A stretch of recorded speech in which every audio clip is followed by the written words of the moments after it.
महर्निशमनेकदन्तं भक्तानामेकदन्तमुपास्महे गुरुर्ब्रह्मा गुरुर्विष्णु गुरुर्देवो महेश्वरः गुरुर्साक्षात् परब्रह्म तस्मै श्रीगुरवे नमः। ॐ गणानां त्वा गणपतिगं भवामहे कविं कवीनामुपमश्रमस्तमं ज्येष्ठराजं ब्रह्मणान् ब्रह्मणस्पत आनुशृण्वन्नोतिभिः सीदसादनं प्रणो देवी सरस्वती वाजेभिर्वाजिनीवती धीनामवित्रयवतु गणेशाय नमः सरस्वत्यै नमः श्रीगुरुभ्यो नमः हरि ओम्। నిన్నటి రోజున మనము ప్రవచనంలో భాగంగా శ్రీకృష్ణుని యొక్క జన్మ వృత్తాంతంతో పాటు ఏ రకముగా శ్రీకృష్ణుడు తన యొక్క బాల్య చేష్టితములతో అక్కడ ఉన్నటువంటి ఆ నందవ్రజంలో ఉన్నటువంటి ఆ గోపాలకులను గోపికలను అలాగే నందుడిని యశోదని ఎంత ఆనందింపజేశాడో, ఎంత సంభ్రమాశ్చర్యములకు గురి చేశాడో తన లీలతో, అలాగే తను పెరుగుతున్న కొద్దీ ఇంకా చిలిపి చేష్టితములను పెంచుకుంటూ తన యొక్క ప్రతి చేష్టితము వెనక ధర్మమును ఉద్బోధిస్తూ ఏ రకముగా మనుష్యుడు ఉండకూడదు, ఏ రకముగా మనుష్యుడు ప్రవర్తింపకూడదో ఆ విషయములన్నింటినీ తన యొక్క లీలల రూపంలో భగవానుడైనటువంటి శ్రీకృష్ణుడు అక్కడ నందవ్రజములో ఆ గోపికల యందును గోపాలకుల యందును చూపిస్తూ మనకి నేర్పిస్తూ ఉన్నాడనమాట ఆ స్వామి. అలా ఒక్కొక్కరు ఈ సమాజంలో ధర్మము అన్న పదమునకు ఉన్న ఏకైక అర్థమే భగవంతుడు. ఇంకా భగవంతుడు కాని ధర్మము కాని చోట భగవంతుడు, ఇద్దరు అన్యాపదేశముగా. ఎందుకంటే నీ శరీరము నువ్వు ఎలా విడదీయరాని సంబంధంతో ఉండి ఉంటారో అలాగే భగవంతుడు ధర్మము భగవంతుని యొక్క శరీరం.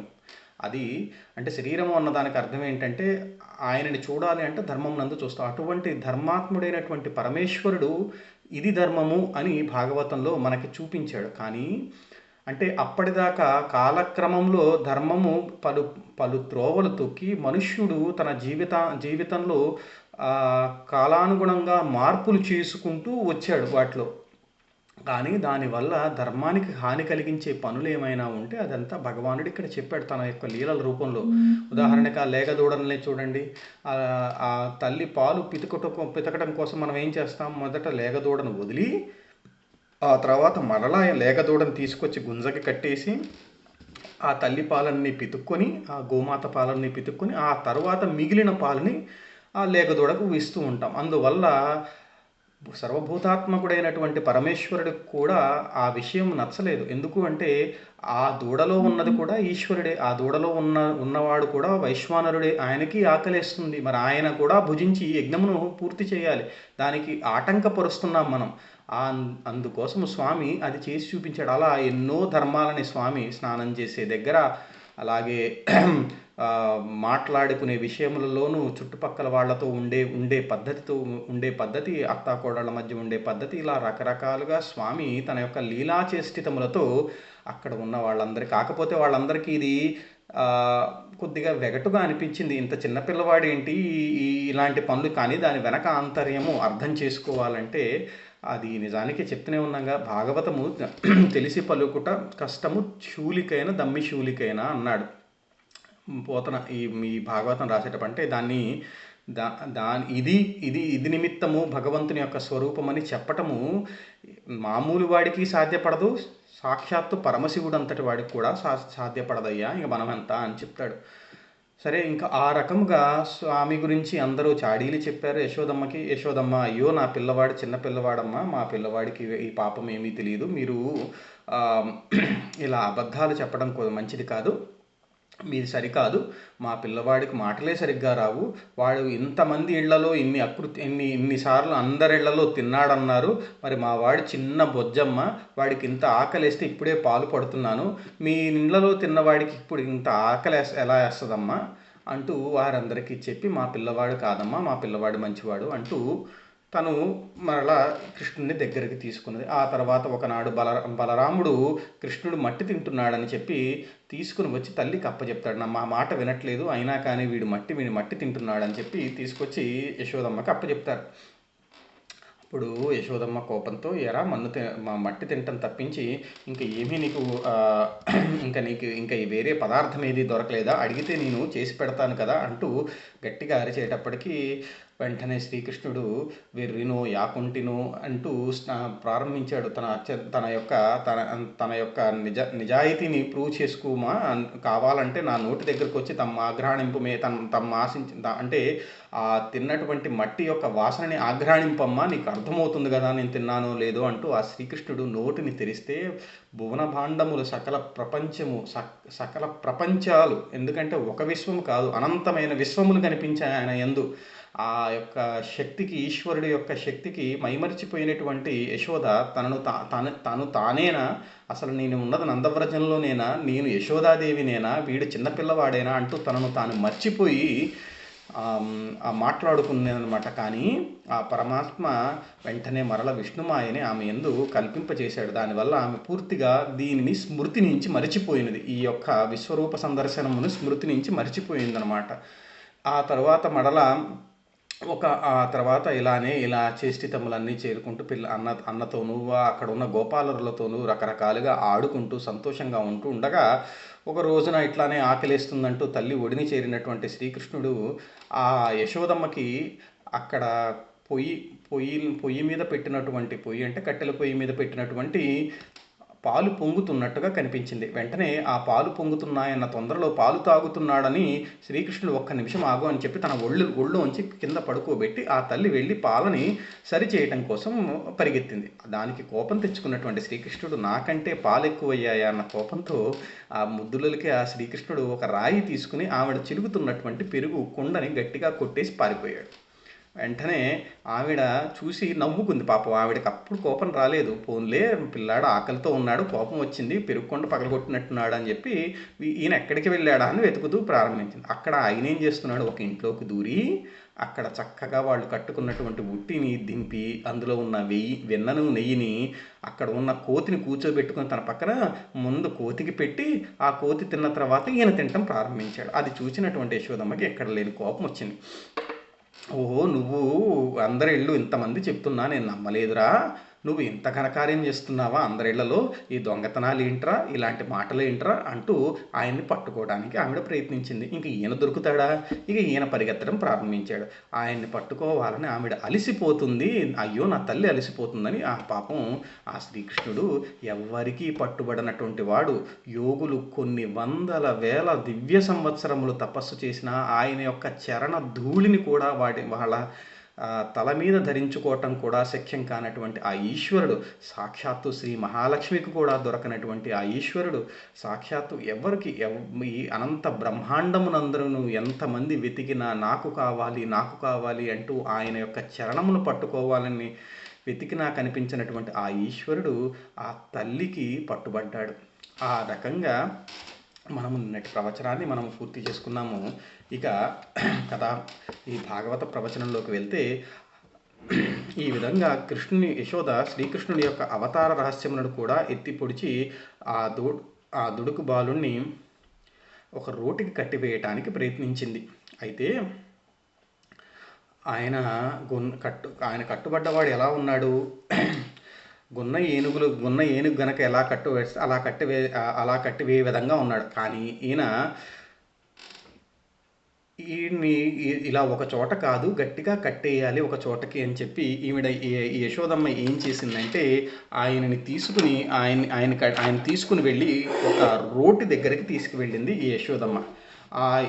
ఆ రోటి దగ్గరికి తీసుకువెళ్ళి ఆ రోటికి కట్టివేయాలని ప్రయత్నించడం ప్రారంభించింది. ఆ చిన్ని కృష్ణుడు కానీ ఆవిడేమనుకుంటుంది, నా పుత్రుడే కదా, నా పుత్రుడు చిన్నవాడే కదా అంటూ ఆయనని కట్టివేయటం కోసము ఒక తాడు కోసం వెతికింది. ఆయన ఎలా కట్టాలి, ఆయన ఉదరానికి ఒక తాడును కట్టి ఆయన కడుపుకు ఒక తాడును కట్టి ఆ తాడును తీసుకువెళ్ళి ఒక రోటికి కట్టి ఆయన కట్టేయాలనుకున్నది. ఇప్పుడు మీరందరూ ఒక మాట అంటారు దామోదర అంటే అప్పుడు స్వామి ఈ లీలనే తలుచుకుంటాడు.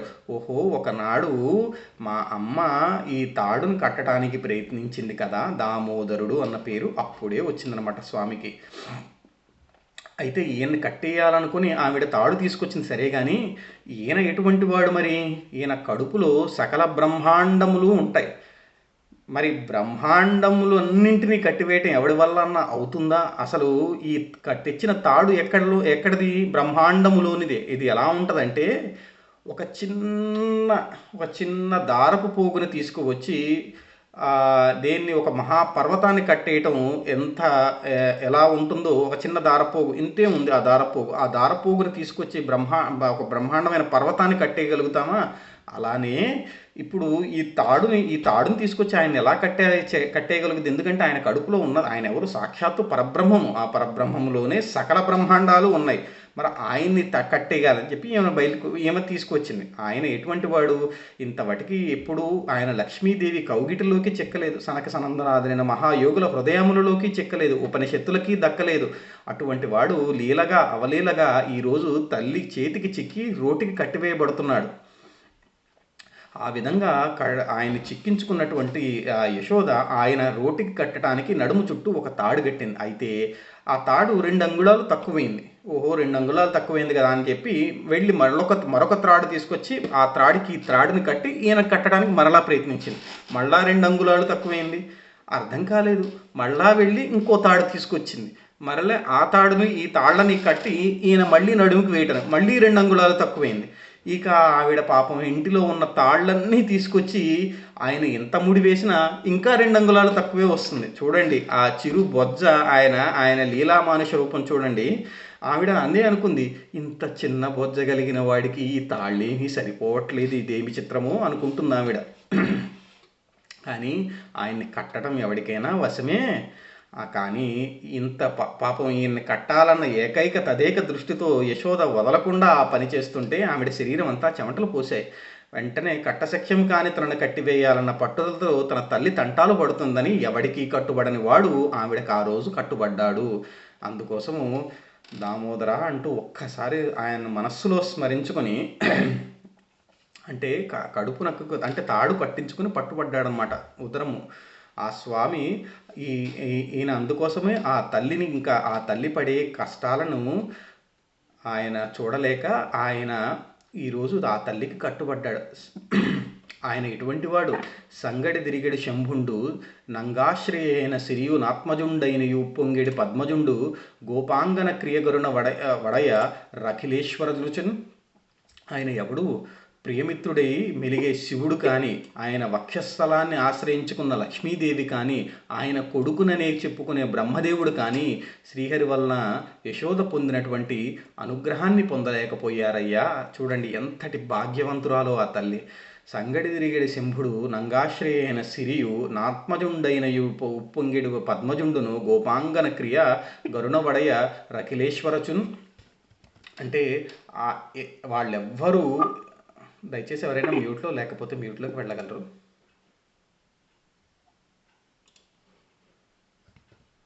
ఇంతమంది ఎవ్వరు ఆయన శివుడు కానీ, లక్ష్మీదేవి కానీ, బ్రహ్మదేవుడు కానీ వీరెవ్వరు, ఇంతటి వాళ్ళు కూడా ఎవ్వరు ఆ శ్రీహరి ఆ యశోద పొందినటువంటి భాగ్యము వీళ్ళెవ్వరికీ పొందలేకపోయారయ్య. జ్ఞానులచే, మౌనులచే, దాసులచే, యోగ సంవిధానులచే భూనిన్ నిబుద్ధుడగునే శ్రీనాథున్ భక్తియుతుల చేతన్ బోలన్. ఆయన ఎవరికి కట్టుబడతాడట అంటే ఆయన జ్ఞానులచే పట్టుబడలేకపోవచ్చు, మౌనులచే అంటే మునీశ్వరులచే పట్టుబడలేకపోవచ్చు, దాసులచే యోగ సంవిధానులచే భూని నిబద్ధుండగునే శ్రీనాథుడు భక్తియుతుల చేతన్ బోలన్.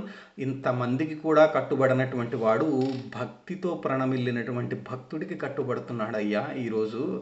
అందువలన మీరు ఎటువంటి క్రియా నిష్ఠాగరిష్ఠులైనప్పటికీ ఆ మనస్సు యందు భక్తిభావం ఇది ఎలాంటిదంటే, మీరు అత్యద్భుతమైనటువంటి మహా పరిపక్వమైన శాఖము అంటే ఒక కూర కానీ ఏదైనా అంత అత్యద్భుతంగా వండారు అన్ని రకాలుగా, దానిలో ఇంత లవణం తక్కువైందనుకోండి, ఆ కూర ఎంత మీరు కష్టపడి వండినా ఆ లవణము లేకపోవటం చేత కూర పరిపూర్ణము ఎలా కాదో అలాగే పరమేశ్వరుడి గురించి మీరు ఎన్ని తపములు, క్రియలు, కర్మలు ఎన్ని చేసినా దాని యందు భక్తి లోపించిన మాత్రం చేత అవన్నీ నిరర్ధకాలవుతాయి. అదే భగవంతుడు భాగవతంలోంచి చెప్తున్నాడు. ఇది అన్నిటికంటే అమృత తుల్యము. భక్తి ఎటువంటిది? భక్తి అంటే ఒక చిన్న ఉదాహరణ. మన పిల్లలను మనం పెంచేటప్పుడు ఎంత ఏ రకముగా ఎటువంటి నిరాపేక్షగా ఎటువంటి ఆపేక్ష లేకుండా పిల్లల్ని పెంచుతాం చూడండి. వాళ్ళ యందు మనము నిష్కల్మషమైన ప్రేమను చూపిస్తాం. వాళ్ళు తప్పు చేసినా అయ్యో వీడు నా బిడ్డడు అంటూ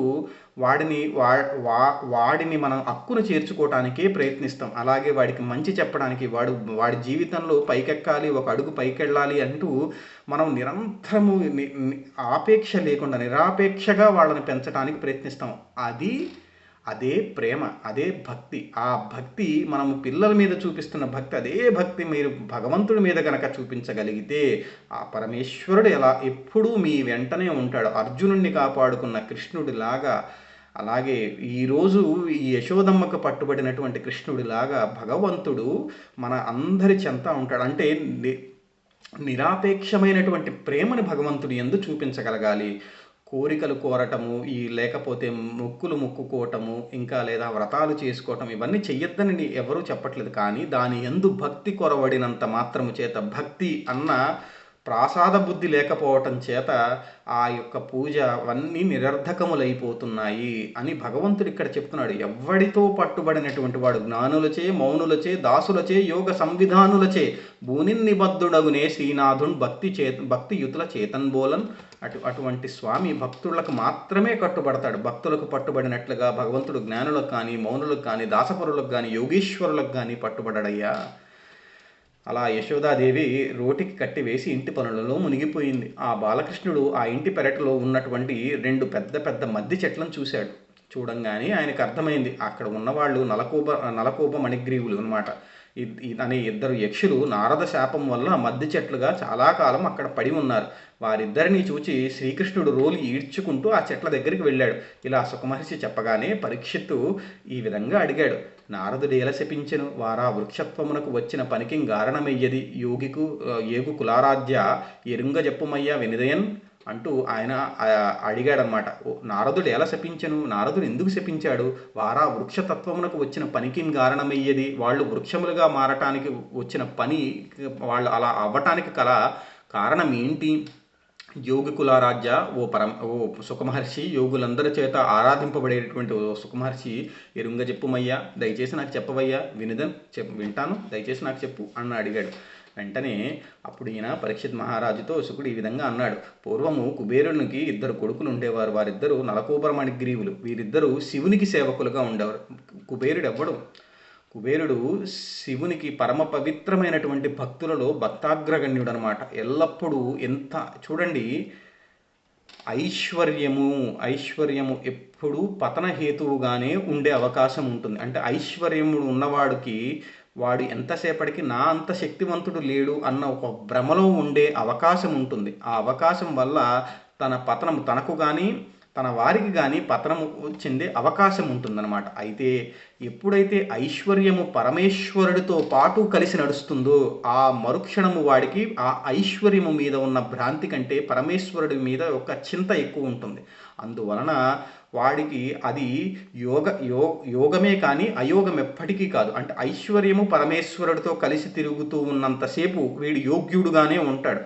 ఎప్పుడైతే ఐశ్వర్యము తలపైకెక్కి భగవంతుడిని మరవటం ప్రారంభిస్తాడో అప్పుడు అది పతనహేతువుగా అవుతుందన్నమాట. ఇక్కడ కుబేరుడు అసలు అంతటి ఐశ్వర్యవంతుడు ఇంకెవరూ లేరు. కానీ ఆయన బుద్ధితో, జ్ఞానముతో నిరంతరము పరమేశ్వరుడి సేవ యందు మాత్రమే నిమగ్నమైపోయి ఉన్న గొప్ప యక్షుడు ఆ కుబేరుడు.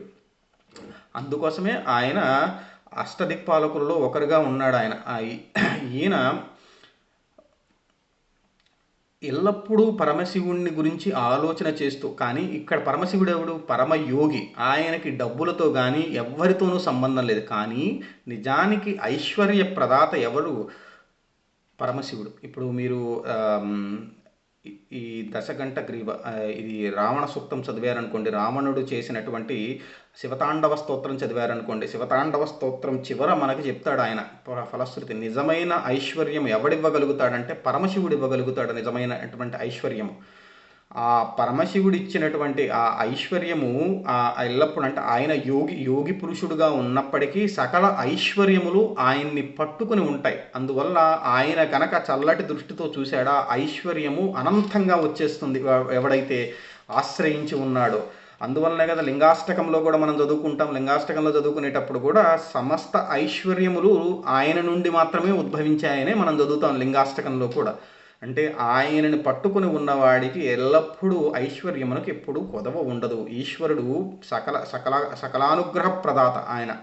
అయితే సకల ఐశ్వర్యము అందువలన ఈ కుబేరుడు ఎప్పుడూ ఈశ్వరుణ్ణి పరమశివుణ్ణి ఎప్పుడూ ఆరాధిస్తూ ఉంటాడు. అయితే తన కొడుకులైనటువంటి నలకోపుర మణిగ్రీవులనే వాళ్ళిద్దరిని ఈశ్వరుడి యొక్క సేవకు ఆయన నియమించాడు. ఒరే నాయనలారా, మీరు పరమశివుడి దగ్గర ఉండి మీరెల్లప్పుడూ ఆయన యొక్క అనుజ్ఞని పాటిస్తూ ఆయనకి సేవకులుగా నర్తించి వర్తించండి అంటూ వీరిని వారి దగ్గర ఆయన పరమశివుడి దగ్గర ఉంచారు. అయితే వీళ్ళిద్దరి పరిస్థితి ఎలా ఉంది? తండ్రి గొప్పవాడే, తండ్రికి సద్గుణ సంపన్నుడే, తండ్రికి పరమశివుడు అంటే అపారమైనటువంటి భక్తి ప్రపత్తులు కలవాడే. కానీ ఈ పుత్రులిద్దరికీ మేము ఐశ్వర్యవంతులమన్నా కొద్దిగా ధనం అధాంధము, అలాగే వారు పరమశివుని అనుచరులమన్నా అది కూడా. అంటే ఇప్పుడు చూడండి, భక్తులలో కూడా రకరకాలైన భక్తులు ఉంటారు. అంటే కొంతమంది అంటే ఇప్పుడు రమణ మహర్షిని గారిని ఆశ్రయించిన వారు, బాబా గారిని ఆశ్రయించిన వారు, ఇలా ఆశ్రయించిన వారు వారి అనుచర గణంలో ఉంటూనే కానీ వారికి సహజ సిద్ధమైనటువంటి అహంకారము, అంటే మేము ఆశ్రమాన్ని మేము మేనేజ్ చేస్తున్నాము, మీరు ఇలా ఉండాలి, మీరు ఇలా ఉండొద్దు అంటూ భక్తులకి వాళ్ళని అధిక్షేపించి మాట్లాడటము. అంటే కొంతమంది మంచి భక్తుల ఎడల కొద్దిగా క్రౌర్యంగా అంటే అహంకారం అనేది సహజ సిద్ధంగా కొంతమందికి ఉంటూ ఉంటుంది. అలా వాళ్ళు భక్తులుగా ఉన్నప్పటికీ వారి యందు పరిపూర్ణమైనటువంటి పరమేశ్వరుడి యొక్క కృప వారి యందు పూర్తిగా భాషించదు. అంటే అహంకారం ఎక్కడ ఉంటుందో, అహంకారం అనేది ఎటువంటిదో మనం చెప్పుకున్నాం కదా. ఒక లాంతరకు గనక ఒక అద్దం పెట్టి లోపల లాంతర యొక్క కాంతిని గనక మనం విపరీతంగా పెంచినట్లయితే ఏమవుతుంది? ఆ లాంతర కాంతే ఆ లాంతరకి మసిగా మారి ఆ కాంతి ఎంత ఉన్నప్పటికీ లోపలికి బయట మనిషికి ఎలా కనిపించదో, మనిషిలో జ్ఞానము పెరిగినప్పుడు ఆ జ్ఞానముతో పాటు అహంకారం కూడా పెరిగిందనుకోండి, వెంటనే వాళ్ళు ఎంత జ్ఞానం ఉన్నా అది మసి పట్టినట్టు మారి ఆ జ్ఞానం యొక్క కాంతి బయట ఎవ్వరికీ కనిపించదు. అది మసి పట్టినటువంటి అద్దం లాంటిది ఆ అహంకారము, లోపల ఉన్న జ్ఞానమును కనిపింపచేయలేదు. అందువలన ఇక్కడ వీళ్ళ పరిస్థితి ఎలా ఉంది? వీళ్ళు నా తండ్రి పరమ కోటీశ్వరుడు, మాకు ఎంతో ఐశ్వర్యం ఉన్నది, అలాగే మరి మేము పరమశివుని అనుచరులము, ఇంకా మాకు అడ్డేమిటి, మమ్మల్ని అడ్డగలవాడు అంటూ అలాంటి అహంకారంతో వీళ్ళు సంచరిస్తూ ఒకనాడు వారిద్దరూ వెండి కొండపైనటువంటి ఉద్యానవనంలో తన ప్రియురాండ్రతో కలిసి విహరిస్తూ ఉన్నారు. వీళ్ళిద్దరు నలకోపుర మణిగ్రీవులిద్దరూ వాళ్ళ యొక్క ప్రియురాళ్లతో కలిసి ఆనందంగా ఉద్యానవనాల్లో విహరిస్తూ ఉన్నారు. ఆ ప్రియకాంతలు కూడా గంధర్వ కన్యలు, వీళ్ళు యక్షులు, అక్కడ ఉన్న కాంతలు గంధర్వ కన్యలు. వాళ్ళు చాలా మనోహరంగా పాటలు పాడుతూ ఉన్నారు.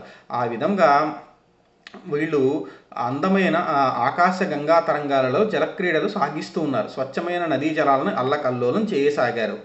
ఆ వినువీధి మార్గమున నారద మహర్షి వెళ్తూ ఉన్నారన్నమాట.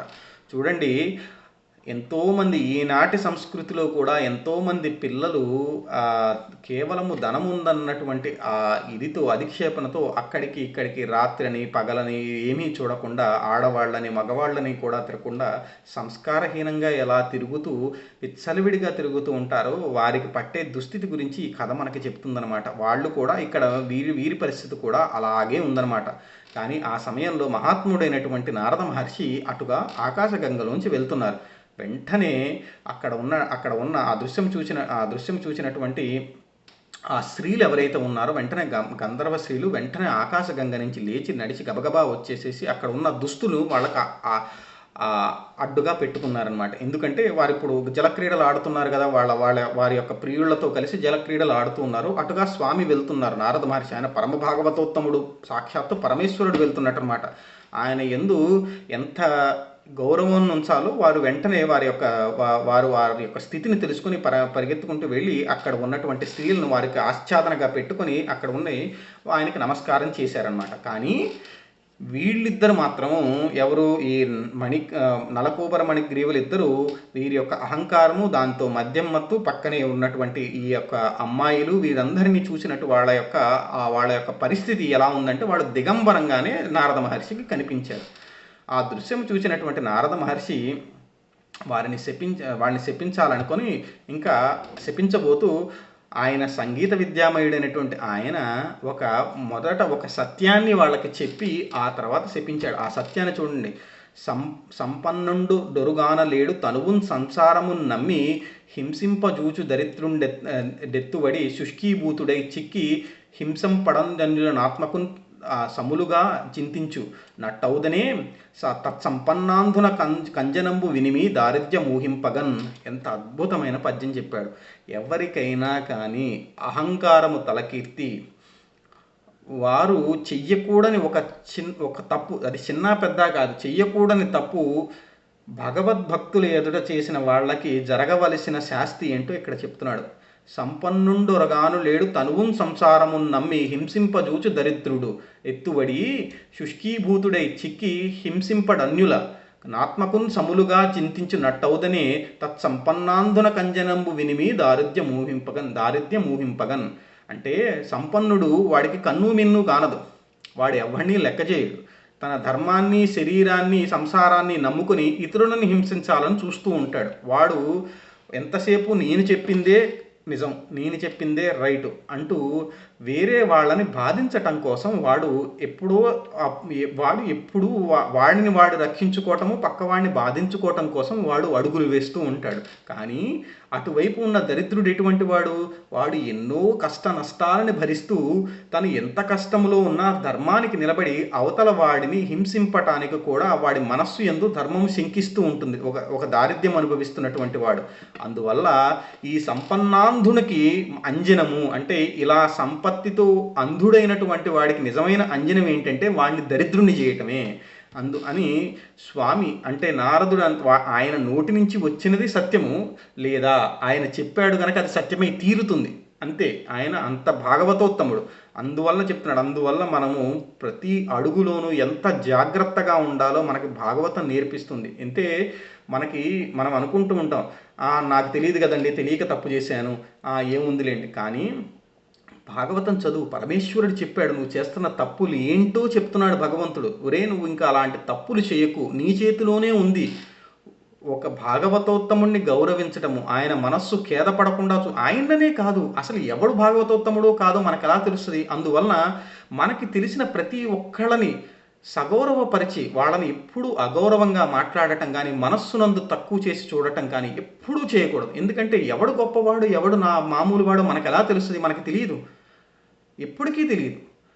అది ఎందుకంటే వాడు మనస్సులో ఏమనుకుంటున్నాడో మనస్సులో ఉన్న పరమేశ్వరుడికి తప్ప ఇంకెవ్వరికీ తెలియదు. అందువలన మనము ఎవరితో మాట్లాడుతున్నా గౌరవంగా మాట్లాడటం, వారి మనస్సు ఖేదపడకుండా మాట్లాడటం, ఆ మాట మనిషిని ఎప్పుడూ బ్రతికిస్తుంది. ఆ మనస్సు యందు, మాటనే కాదు మనస్సు యందు కూడా ఎట్టి పరిస్థితులను వారి యందు తక్కువ ఎక్కువ భావనను ఉంచకూడదు.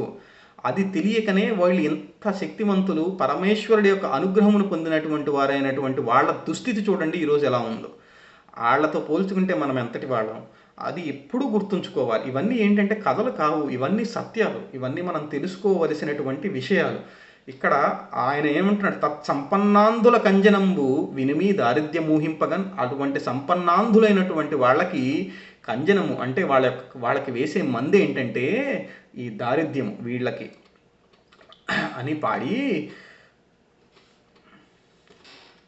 మీరు ఈ విధంగా గీత పాడి నారదుడు ఈ యక్షరాజపుత్రుల ధనవంతుల కొడుకులను గర్భించి ఉన్నారు, ఇంకా వీళ్ళకి చెప్పేదేముంది, వీళ్ళ కొవ్వు అణచి కలవాని సుతుల మనుచును కలకంటులతో కూడి కానరు పరులన్ కలలోనైన వీరికి క్రొవ్వడిగించి బుధుల గలుపుట ఎప్పున్. ఆయన చూడండి ఎటువంటి మాట మాట్లాడు. అంటే వాళ్ళ యొక్క దుస్థితిని చూసి ఈయనకి బాధ, వీళ్ళకి ఎలా బుద్ధి చెప్పాలా అన్న ఆలోచన రెండూ వచ్చి ఇటువంటి పద్యం వచ్చింది. కలవాని సుతుల మనుచును, అంటే మా దగ్గర డబ్బులు ఉన్నాయి, మమ్మల్ని ఎవడేం చేయగలుగుతాడు. కలవాని సుతుల మనుచును కలకంటులతో కూడి కానురు, అంటే వీళ్ళు డబ్బులతో ఉన్న వాళ్ళతో కాదు, వీళ్ళకి ప్లస్ దాంతో పాటు కలకంఠి అంటే అందమైన అమ్మాయిలతో కూడి ఉన్నారు వాళ్ళు ఇప్పుడు. అంటే వాళ్ళ యొక్క అహంకారం తారాస్థాయిలో ఉందన్నమాట. వీడి డబ్బుతో పాటు అందమైన స్త్రీ యొక్క సాంగత్యంలో ఉన్నాడు, అందువల్ల వీడి యొక్క అహంకారం తారాస్థాయిలో ఉన్నది. కలవాని సుతుల మనుచును కలకంటులతో కూడి కానుర పరులను, అంటే పక్కన ఎవరున్నారని కూడా చూడరు వీళ్ళు. కలలోనైనా వీనికి కొవ్వడిగించి బొదులు గొలుపుట ఎప్పు, వీళ్ళకి ఇంకా కొవ్వు కరిగించి వీళ్ళకి బుద్ధి వచ్చేలాగా చేయాలి. చూడండి ఆయన భాగవతోత్తముడు, ఆయనకి ఎవడి మీద కోపము, వీడిని నశింప చేయాలి, వీడిని నాశనం చేయాలి, కోపానికి గురైన వాడికి ఆయన ఇంకా ఆయనకి భాగవతత్వం ఎలా ఉంటుంది. కానీ వీళ్ళకంటే భాగవతోత్తములకు వచ్చేటువంటిది అది పట్టి విడిచేటువంటిది, అంటే వీడిని బాగు చేసి వీడి యొక్క స్వస్థితి తెలిపి, అలాగే దీన్ని ఒక ప్రపంచానికి ఒక నిదర్శనంగా, ఒరే మీరు ఇలా ఉంటే భగవంతుడికి నచ్చరు, దీనివల్ల ఇటువంటి ఉత్పాతాలు కొని తెచ్చుకోవలసి ఉంటుంది. ఈరోజు నారదుడు శపించాడు, నారదుడు కాకపోతే వాడి కర్మ నాశనం చేస్తుంది. ఇంకా వాడి అదృష్టం బాగుండి నారదుడి చేత శాప అనుగ్రహాన్ని పొందాడు. ఆ అనుగ్రహం ఏంటో మీరు కింద చదువుతారు. శాపం ఎప్పుడు అనుగ్రహ కారణం, వాడి అదృష్టం బాగుండి ఆయన చేసి శపించబడి అనుగ్రహానికి కారణమయ్యాడు. అదే వాడిని కర్మ గనక కట్టి కుడిపిందనుకోండి, వాడి కర్మ గనక వాడిని పట్టుకుందనుకోండి, ఇంకా వాడు ఎందుకు చేశాడో కూడా వాడికి అర్థం కాదు.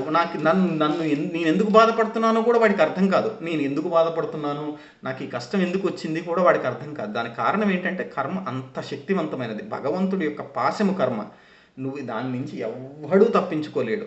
ఎంత గొప్పవాడైనా, అసలు గొప్ప పేద డబ్బున్నది లేదు, మనం చూస్తూనే ఉన్నాం కదా. ఈ రోజుల్లో డబ్బులు ఉన్నవాడు, డబ్బులు లేనివాడు, మంచివాడు, చెడ్డవాడు, ఎవరినైనా ఉపేక్షిస్తున్నదా? ఇప్పుడున్న పరిస్థితులు ఎవరిని ఉపేక్షించట్లేదు. దానికి కారణం ఏంటంటే పాశం, ఈశ్వర శాసనం, అంతే. ఇంకది దాని నుంచి కర్మ నుంచి ఎవడి వల్ల తప్పించుకోలేదు. కర్మ నుంచి తప్పింపబడాలి అంటే భగవంతుడికి మాత్రమే సాధ్యం. అది ఎలా అంటే ఈశ్వరుని భక్తితో గనక మనము ప్రార్థించి ఆయన పాదములను చొచ్చేంత శక్తి గనక మనకు ఉంటే ఆయన మనకి వర్షంలో గొడుగులాగా కాపాడుతాడు. వర్షాన్ని ఆపలేకపోవచ్చు, కానీ నిన్ను తడవకుండా ఈశ్వరుడు కాపాడుతాడు. అది ఈశ్వరుడి యొక్క ప్రజ్ఞ. ఆ ఈశ్వరుడు తన బిడ్డలను, ఆ సత్యవ్రతుణ్ణి కనుక ఆ రోజు మొత్తము కల్పాంతములో పూర్తిగా ప్రళయ జలాలు వచ్చేసి మునిగిపోతున్నప్పుడు ఒక నావని పంపించి ఆ సత్యవ్రతుడిని, సప్త మహర్షులని, వీళ్ళందరినీ ఎలా భగవంతుడు కాపాడుకున్నాడో తన భక్తులను ఎల్లప్పుడూ ఈశ్వరుడు కాపాడుతూనే ఉంటాడు. అది ఇక్కడ చెప్తున్నాడు అనమాట నారదుడు. వీళ్ళ క్రొవ్వణిగించి వీళ్ళని సత్పురుషులుగా మార్చడం మంచిది అని చెప్పాడు. కనుక ఏమని చెప్పాడు? మీరు ఐశ్వర్య మదంతో కొట్టుకుంటున్నారా? అసలు ఐశ్వర్యమే లేని పుట్టుక మీరు పుట్టుదురు కానీ అన్ని మద్ది చెట్లుగా భూలోకంలో మీరు 100 దివ్య సంవత్సరములు పడి ఉండండి. ఎప్పుడైతే ఆ నందనానందుడు అంటే ఆ ఈశ్వరుడు, ఆనందమునకే ఆనందము అని ఒక పదము, నందునికి ఆనందము కలిగించిన వాడైనటువంటి పరమేశ్వరుడు అని ఒక పదము, ఆ ఈశ్వరుడు నందనానందుని పాదారవింద స్పర్శ తగిలినప్పుడు మీకు మీ యొక్క స్వస్థితి జ్ఞాపకం వస్తుందిరా, అప్పటిదాకా మీరు చెట్లుగా పడి ఉండండి పొండి అంటూ ఆయన శపించాడనమాట. అంటే చూడండి వాళ్ళ పరిస్థితి ఒక్కసారిగా ఎంత తల్లకిందులైందో. ఎప్పుడు తెలిసి కానీ తెలియక కానీ పరమేశ్వరుని మనస్సులో ఉంచుకోవటమే పరమ యోగ్యమైన పని. ఎందుకంటే ఏ క్షణమున అహంకారానికి మనం బలి అవుతామో, ఎప్పుడు కామక్రోధ లోభమోహ మదమాత్సర్యములకు బలి అవుతామో మనకు తెలియదు. అటువంటి వాళ్ళిద్దరూ ఈరోజు పాదారవింద స్పర్శ వలన మీకు విముక్తి సంప్రాప్తిస్తున్నది అంటూ ఆయన శాపమును పెట్టి, శాపముతో పాటు శాప విమోచనం, శాపానుగ్రహమును కూడా అనుగ్రహించి ఆయన నారాయణాశ్రమమునకు వెళ్ళిపోయారు. ఆ రోజు నుండి ఆ యక్షులిద్దరూ జంట మధ్య చెట్లుగా భూలోకములో జన్మించారు. నారదుడు పరమ భాగవతోత్తముడు కనుక శ్రీకృష్ణుడు ఆయన మాటలను పాటింపదలిచాడు. ఆయన భక్తుడి మాటని తూచా తప్పనివ్వడు. భక్తుడు కనుక మనస్సులో ఈశ్వర నాకు ఈ అవమానం జరిగిందని కనుక మీకు ఆ ఉదాహరణ కూడా మీకు ఒకసారి చెప్పాను. ఇది ఈ మనకి అలాంటి ఉదాహరణలు కోకొల్లలు. మనస్సు బాధపడి ఒక భక్తుడు గనక భగవంతుడి చరణములను పట్టుకుని వీడి వల్ల నాకు ఈ అపరాధము జరిగింది అని కనుక ఒక్కసారి ఆయన కాళ్ళను కనుక పట్టుకున్నాడు, ఎవడైతే ఆయనకి బాధ పెట్టాడో పుత్రమిత్ర కళత్రాదులతో సహా చెలించిపోతారు. అంతటి శాపానికి కారణమవుతారు పరమేశ్వరుడి యొక్క. అంతే, ఎప్పుడు భక్తుడిని భగవంతుడు తన్ను దూషించినా వదిలేస్తాడేమో కానీ భక్తుడిని దూషించిన మరుక్షణం మాత్రం భగవంతుడు నరసింహుడైపోతాడు. ఇంకా అందులో ఎటువంటి ఇది లేదు. అందువలన ఆయన తన భక్తుడైనటువంటి నారదుడి మాటను పాటింపదలచి, అంటే చూడండి భగవంతుడు ఎంత దయామయుడై ఉంటాడో. ఆయనకి ఎప్పుడో కొన్ని వందల సంవత్సరాల క్రితం నారదుడు ఇచ్చినటువంటి శాపాన్ని ఈ రోజు నిజం చేయటం కోసం వస్తున్నాడు స్వామి, కదిలి వస్తున్నాడు. అంటే ప్రతి భక్తుడి, అంటే కొన్ని వందల వేల కోట్ల మంది భక్తుల మనస్సులలో నివసించే స్వామి ఏ క్షణాన ఏ క్షణాన ఇది జరగాలి, ఏ క్షణాన జరిగితే నా భక్తుడి మాట నిజమవుతున్నదని ప్రతి మాటని జ్ఞప్తికి తెచ్చుకుని స్వామి ఆ యొక్క పనిని చేస్తూ ఉంటాడు. ఇక్కడ ఈరోజు నారదుడు చెప్పిన మాటని ఈరోజు నిజం చేయటానికి స్వామి కదిలాడు. వెంటనే ఆయన ఏం చేశాడు, ఏమాత్రం ఆలస్యం చేయకుండా ఆ కొంటె కన్నయ్య, ఆ చిన్ని కృష్ణుడు చక్కగా జంట మధ్య చెట్లు ఉన్న చోటకి అమాంతంగా రోటిని ఈడ్చుకుంటే, ఎంత కృష్ణుడు, ఎంత పెద్ద రోటి. ఆ రోటి రోలు ఎలా ఉంటుందో తెలుసు కదా, శివలింగ ఆకారంలో ఉంటుంది. మొదట పెద్ద ఆకారం ఉండి మరలా ఇక్కడ శంఖం ఆకారం వచ్చి మరలా పెద్దది అయిపోతుంది. అంటే బేస్ పెద్దది ఉంటుంది, మరలా ఆ రోలు మధ్య భాగం కొద్దిగా సన్నగా ఉంటుంది, మరలా రోలు ఇంత పెద్దగా ఉంటుంది. ఇప్పుడు ఈవిడేం చేసింది, ఆ సన్నగా ఉన్న సన్న భాగానికి ఈవిడ తాడు కట్టేసేసి ఇంకొక కొనని శ్రీకృష్ణుడి యొక్క కడుపుకు కట్టేసి ఉంచింది. ఈయన ఎలాంటి వాడు, అసలు అవలీలగా గోవర్ధన పర్వతాన్ని చిటికిన వేలి గోటి మీద నిలబెట్టినటువంటి స్వామికి రోళ్ళు కాళ్ళు ఆపుతాయా? కానీ ఆయన చిన్నగా పాక్కుంటూ రోలుని ఈడ్చుకుంటూ వెళ్ళాడు. ఆ రోలు ఇలా ఉన్న రోలు కాస్త ఈయన లాగేటప్పటికి ఏమైందంటే కదిలి ఇలా అడ్డం పడ్డది. ఎందుకు అంటే ఇలా ఈయన చిన్నగా పాకుతూ ఉన్నాడు, కింద పాకుతూ ఉండేటప్పటికి అదేమైంది, ఇలా ఉన్న రోలు ఇలా అడ్డం పడింది. వెంటనే ఇంకా ఈ రోలుని ఇలా లాక్కుంటూ, అంటే 2 చక్రాలు ఉన్నట్టుగా, అంటే మీరు ఒక 2 చక్రాలు ఉన్న వాహనాన్ని మీరు అలా ఆలోచించుకోగలుగుతారు. ఇప్పుడు రోలు పరిస్థితి అలా ఉంది. ఈ మధ్యలో ఉన్న సన్నటి రోలు భాగానికి స్వామి యొక్క ఆ తాడు స్వామి యొక్క నడుముకి చుట్టుకొని ఉన్నదనమాట. అలా ఆయన రోలుని ఈడ్చుకుంటూ వెళ్ళాడు.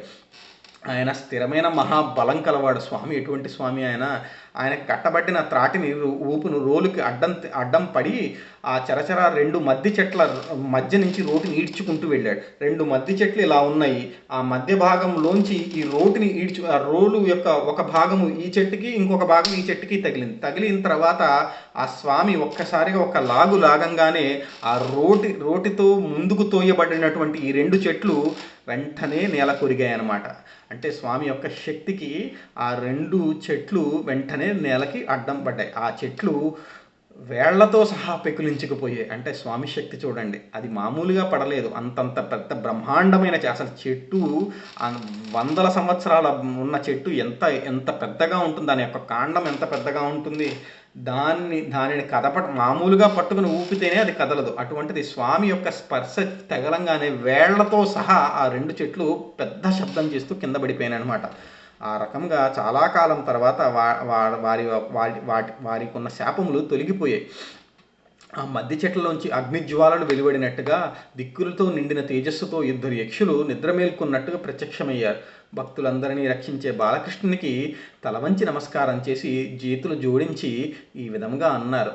చూడండి, మనుషుల యొక్క వ్యక్తిత్వంలో పరమాత్మ స్పర్శ తగిలిన వెంటనే ఎటువంటి మార్పు వస్తుందో. ఒకప్పుడు వాళ్ళు ఏమన్నారు, నారదుడిని చూసి దిగంబరంగా నిల్చుని అపహాస్యంగా ఉన్నటువంటి వాళ్ళు ఈరోజు చిన్న కృష్ణుడిని చూసి ఎంతటి గొప్ప మాటలు చెప్తున్నారు చూడండి. అంటే వాళ్ళలో ఎటువంటి వాళ్ళ యొక్క ప్రవృత్తిలో ఎటువంటి మార్పును తీసుకొచ్చిందో ఆ శాపం. అందుకోసమే దాని శాపానుగ్రహం అన్నాడు.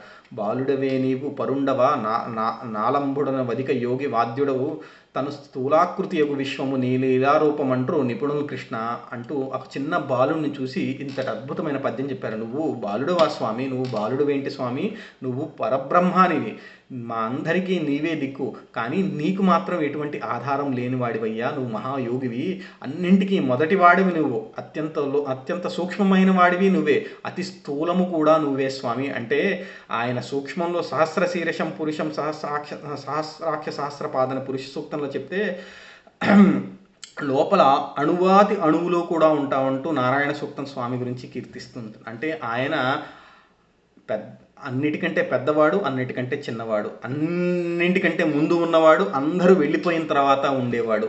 అటువంటి స్వామి, ఈ విశ్వమంతా నీకు రూపమయ్యా అని ఆయనని గురించి వాళ్ళు చెబుతూ ఇంకా ఎలా ఎలా చెప్పారంటే, ఇంకా ఇప్పుడు వాళ్ళ యొక్క మనస్థితి మారిపోయింది కదా.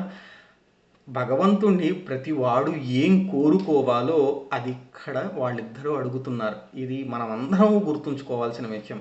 ఆయన ఏమని అడుగుతున్నారు? నీ పద్యావళులు ఆలకించు చెవులన్ నిన్నాడు వాక్యంబులున్ నీ పేరం బనిసేయు హస్తయుగముల్ నీ మూర్తింపై చూపులున్ నీ పాదంబుల పొంత ముక్కు శిరమ్ములున్ నీ సేవకై చిత్తంబులున్ నీపై బుద్ధులు మాకు నిమ్ము కరుణన్ నీరజపత్రీక్షణ. చూడండి ఎంత అత్యద్భుతమైన కోరికను కోరారు. నీ పద్యావులు ఆలకించు చెవులున్ నిన్నాడు వాక్యంబులున్ నీ పేరుం బనిసెయ్యు హస్తయుగములున్ నీ మూర్తింపై చూపులన్ నీ పాదంబుల పొంత మృక్కు శిరముల్ నీ సేవకై చిత్తంబులన్ నీపై బుద్ధులు మాకు నిమ్ము కరుణన్ నీరజపత్రేక్షణ.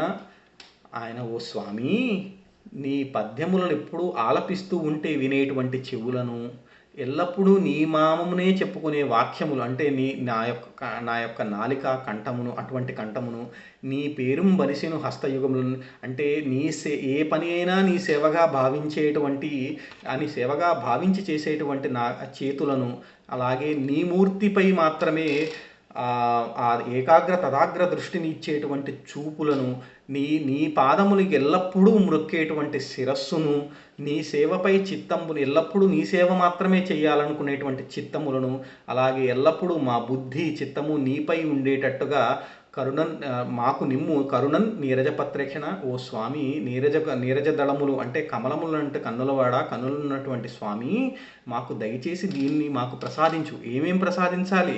ఎల్లప్పుడూ నీ నామములు వినపడేటువంటి చెవులను, ఎల్లప్పుడూ నిన్ను మాత్రమే గాంచేటువంటి కళ్ళను, నీ నామ సంకీర్తన చేసేటువంటి నోటిని, నీ సేవలనే చేసేటువంటి చేతులను, ఎల్లప్పుడూ మాకు నీ మీద ఉండే చిత్తమును, బుద్ధిని మాకెల్లప్పుడూ. ఎందుకంటే ఇవి లోపించి కదా ఒకనాడు ధనాంధకారముతోనూ తన అహంకారముతోనూ ఈశ్వరసుతుడైనటువంటి నారదుడిని ధిక్కరించినది. ఇవన్నీ లేకపోవటం వల్లనే కదా వాళ్ళు ఇటువంటి పరిస్థితికి ఈరోజు ఏర్పడింది. ఇవన్నీ మాకు అనుగ్రహించు, మమ్మల్ని ఇచ్చి మమ్మల్ని కాపాడు అంటూ ఈరోజు వాళ్ళు ఆ కోరికని భగవంతుని యందు కోరుకున్నారండి. ఈ కోరిక మనం ప్రతి ఒక్కళ్ళము మనస్సులో కూర్చుని భగవంతుని ఇవి ఉన్నప్పుడు ఇంకా మిమ్మల్ని ఈ పరాత్పరుడే మీ చెంత ఉంటాడు. ఇంకా మీరు సపరేట్గా వేరే కోరిక కోరుకోవాల్సిన అవసరం ఏమీ లేదు. ఆ పరాత్పరుడు మిమ్మల్ని చూసుకుంటూ ఉంటాడు. కానీ ఈ కోరిక కోరేటప్పుడు కూడా మనస్సులో అంత చిత్తంగానూ కోరాలి, అంత పరిశుద్ధంగానూ కోరాలి. అందువలన అటువంటి కోరికను వీరు కోరారు. ఈ మాటలు విన్నటువంటి శ్రీకృష్ణుడు తమ ధర్మములు తప్పకుండా అందరి ఎడల సమతత్వముతో ప్రవర్తిస్తూ నన్ను నమ్మి తిరుగుతూ ఉండేవారే సజ్జనులు. అటువంటి వారికి నన్ను చూడగానే సూర్యోదయముతో దట్టమైన చీకటి విరిసిపోయినట్లుగా బంధం విడిపోయి మోక్షం లభిస్తున్నది. నారద మహర్షి కరుణతో ఇచ్చిన శాపం కారణంగా మీరు నన్ను ఈరోజు చూడగలిగారు. ఈనాటితో మీ శాపము తొలగి మీకు నిద్ర మేల్కొన్నట్టుగా మేల్కొన్నారు. ఈనాటి నుంచి మీకు నాపై భక్తి కలుగుతుంది. స్వామి చెప్తున్నారన్నమాట ఇటువంటి మాటలు. తమ ధర్మాలు తప్పకుండా, స్వామి చెప్పిన మాటని అందరూ జాగ్రత్తగా వినాలి. తమ ధర్మాలు తప్పకుండా అందరి ఎడల సమతత్వము ప్రవర్తిస్తూ, నేను ఇందాక పైన చెప్పాను కదా, చూడండి, ఎవడు భక్తుడో ఎవడు కాడో మనకి తెలియదు, అందరి పట్ల అతి జాగ్రత్తగా మనం వ్యవహరించాలి అని. అదే ఇక్కడ స్వామి చెప్తున్నారు. తమ ధర్మాలు తప్పకుండా. అదేంటంటే మన ధర్మం ఏమిటి?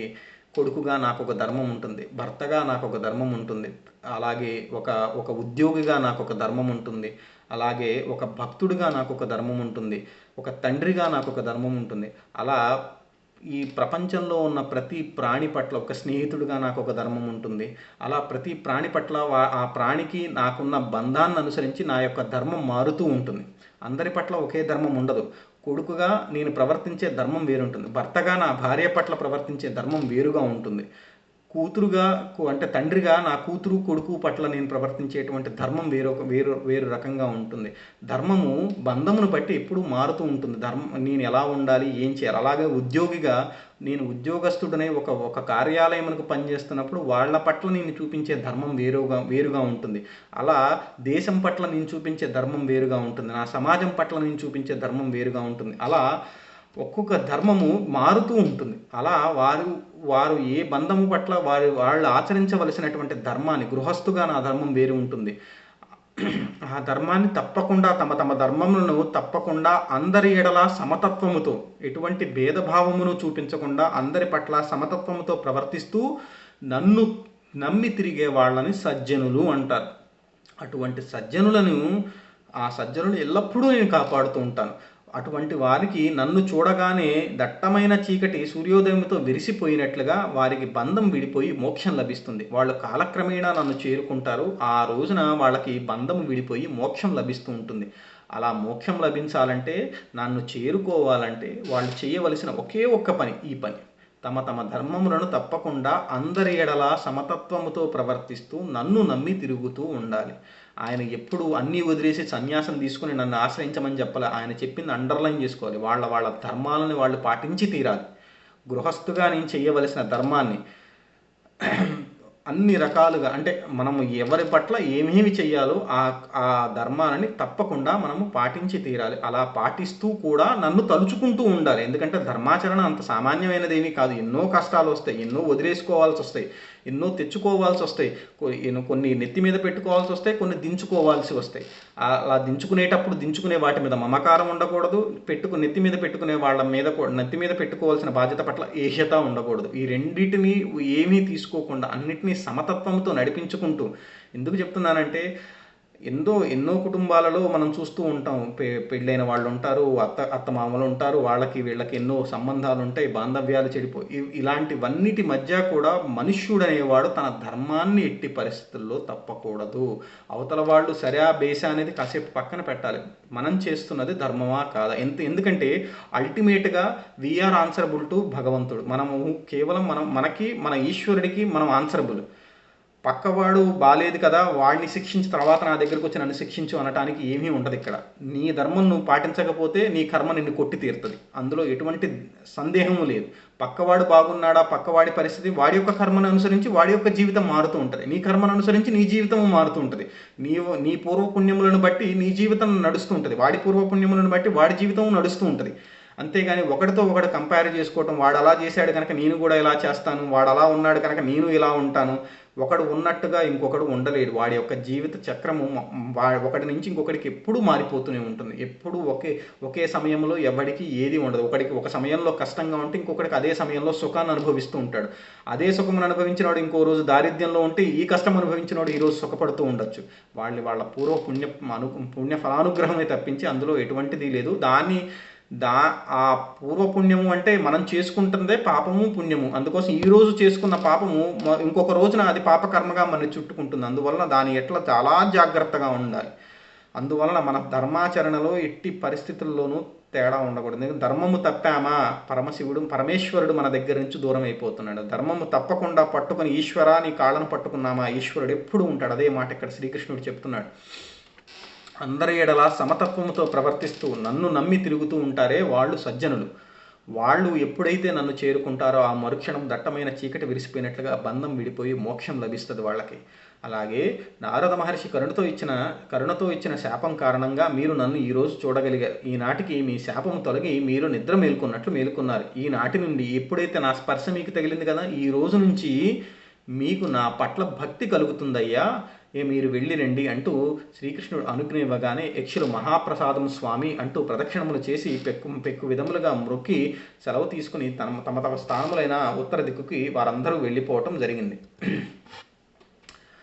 ఆ రకంగా ఇక్కడ ఇదంతా ఏంటి, దివ్య చక్షువులతో అంటే దివ్య శరీరములతో ఈ ప్రస్తావన అంతా నడిచింది. కానీ వెంటనే ఈ శబ్దం ఎప్పుడైతే అయిపోయిందో, ఈ శబ్దం ఎప్పుడైతే వృక్షాలు పడిపోయాయి అన్న పెద్ద శబ్దం ఎప్పుడైతే అయిందో, వెంటనే అక్కడ ఉన్నటువంటి నందాదులందరూ పరిగెత్తుకుంటూ వచ్చారు.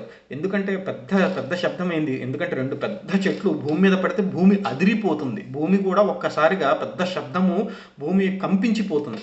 అలా జరిగేటప్పటికీ అయ్యో అక్కడ బిడ్డని కట్టేశాను, బిడ్డ బతికే ఉన్నాడో లేడో అంటూ పరిగెత్తుకుంటూ వాళ్ళు అక్కడికి వెళ్ళారు. అక్కడికి వెళ్ళంగానే అక్కడ ఆ స్వామి ఉంది ఎప్పట్లాగానే ఆ రోటి పక్కన కూర్చొని నవ్వుతూ కూర్చున్నాడు ఆయన.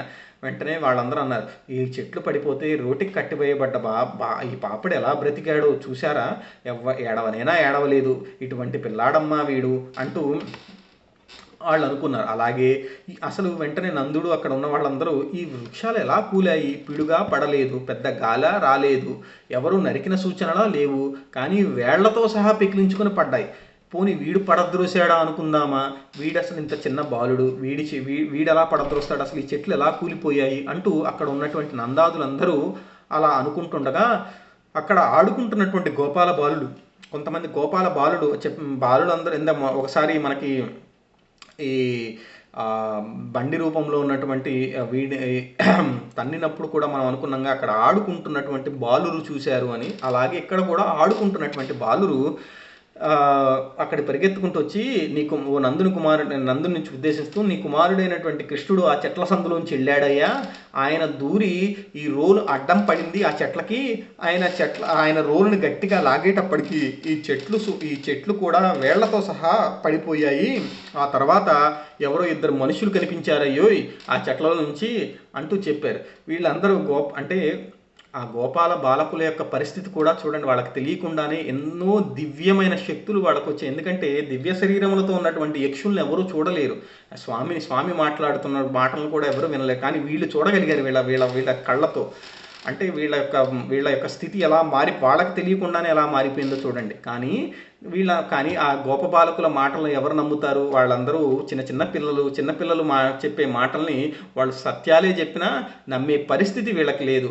అందువల్ల వాళ్ళు ఏమన్నారు, వీళ్ళందరూ అబద్ధాలు ఆడుతున్నారు, ఈ చిన్నపిల్లాడేంటి రోటిని తీసుకుని వచ్చి ఆ 2 చెట్లని పడద్రోయటం ఏంటి, అక్కడ ఇద్దరు మనుషులు రావటం ఏంటి, వాళ్ళందరూ మనుషులు అనుకుంటున్నారు ఆ దివ్య శరీరములతో ఉన్నటువంటి వాళ్ళని, వీళ్ళ యక్షులు ఇవన్నీ వాళ్ళకి తెలియదు కదా అంటూ వీళ్ళందరూ మీరందరూ అబద్ధాలు ఆడుతున్నారంటూ వాళ్ళని తిప్పి పంపించేసి కానీ ఇక్కడ మాత్రం శ్రీకృష్ణుడు అక్కడ కూర్చుని ఎంతో అమాయకంగా బాలుని వల్లే నటింపసాగాడనమాట. అలాగే ఇక ఈ రకంగా ఆయన ఇంత అమాయకంగా తన యొక్క జీవనాన్ని, అంటే తన యొక్క బాల్యమును గడుపుతూ ఉన్నాడు ఈ పరమేశ్వరుడైనటువంటి ఈ శ్రీకృష్ణుడు. ఆయన ఎలా అంటాడు, అమాయక బాలుని వల్లే పాటలు పాడతాడు, గోపవనితో కాడు లయబద్ధంగా చప్పట్లు చరుస్తూ ఉంటే కీలు బొమ్మ వల్లే పరవశుడే ఆయన కూడా చేతులు ఆడిస్తూ ఉంటాడు. ఆ స్వామి ఇప్పుడు చిన్న బాలుడుగా ఉన్నాడు కదా, ఒక్కసారి కళ్ళు మూసుకుని ఆలోచించుకోండి అసలు ఎంత అద్భుతంగా ఉంటుందో స్వామి యొక్క చేష్టితములు. ఆయన చిన్నపిల్లలు ఉంగా పాడు అనగానే రామ అను కృష్ణ రామ అంటూ చిన్న పిల్లాడిలాగా ఆయన వాళ్ళు ఏం చెప్పితే ఆ పనులకి లయబద్ధంగా తాళాలు వేస్తూ చిన్నగా నాట్యం చేస్తూ చూడటం అంటే ఏమిటో తెలియని వాని వలె ఇలా జంకుగా చూస్తూ ఇలా ఆయన ఆ రకంగా ఎవరైనా ఏదైనా చెప్తే బుద్ధిమంతులాగా తలాడించి తను చేయవలసిన ఇప్పుడు అరే కృష్ణ అక్కడికి వెళ్ళి ఆ కర్ర అందుకోనాయన అంటూ ఎవరైనా వృద్ధ గోపాలకుడు చెప్తే అక్కడికి వెళ్ళి సరే తాత అంటూ వెళ్ళిపోయి అక్కడ ఉన్న కర్రను తీసుకొచ్చి చిన్న కాళ్ళతో చిన్న చేతులతో తీసుకొచ్చి కర్రను ఇవ్వటము, ఇట్లా రకరకాల చాలా అమాయకమైనటువంటి బాలకుడు ఎలా ఉంటాడో అలాగే శ్రీకృష్ణుడు ఆ రోజు నందవ్రజంలో తిరుగుతూ ఉన్నాడు. ఓ రోజు ఎంత విచిత్రమైన చూడండి, చుంచుదుగు బాలుద్రావం మంచిదనగా మనుడు బాలుద్రావిన జనితో చెదుగ జంతు లీలా చుంచుండయ్యతడు చూపు నరేంద్ర. చుంచెదుగు చూడండి, అంటే యశోదమ్మ కృష్ణ నువ్వు అసలు పాలు తాగట్లేదురా, పాలు తాగరా, నువ్వు పాలు తాగితే ఒరే కృష్ణ చూడు నీకు ఇంతే ఉంది కదా జుట్టు, నాలాగా జుట్టు ఇంత బాగా పెరుగుతుందిరా, నువ్వు పాలు తాగు కృష్ణ అంటూ యశోదమ్మ శ్రీకృష్ణుడికి మభ్యపెట్టి పాలు తాగించడానికి, ఒరే నాయన నువ్వు పాలు తాగకపోతే జుట్టు పెరగదురా, జుట్టు పెరగకపోతే మరి మా కృష్ణుడు బాగుండాడు కదా, మరి మా కృష్ణుడు బాగుండాలంటే జుట్టు పెరగాలి కదా, జుట్టు పెరగాలంటే పాలు తాగాలి కృష్ణ, నువ్వు పాలు తాగితే జుట్టు పెరుగుతుంది అంటూ ఆవిడ ఒళ్ళో కూర్చోబెట్టుకుని ఒక 2 గుక్కలు పాలు తాగించింది. ఆయన గుట్టుక్కని పాగి, అమ్మా చూడు నా జుట్టు పెరగలేదు, నువ్వు చెప్పేది నువ్వు ఏమి నా జుట్టు ఇంకా పెరగదే అంటూ ఇంత అమాయకంగా అడిగే ఆ ప్రశ్న చూసి యశోద గట్టిగా నవ్వుకొని ముద్దు పెట్టుకొని ఒరే ఎంత అమాయకుడిరా అనుకుంటూ ఉందన్నమాట. అయ్యో అమ్మ నా జుట్టు ఇంకా పెరగలేదేంటి అన్న శ్రీకృష్ణుని చూసి.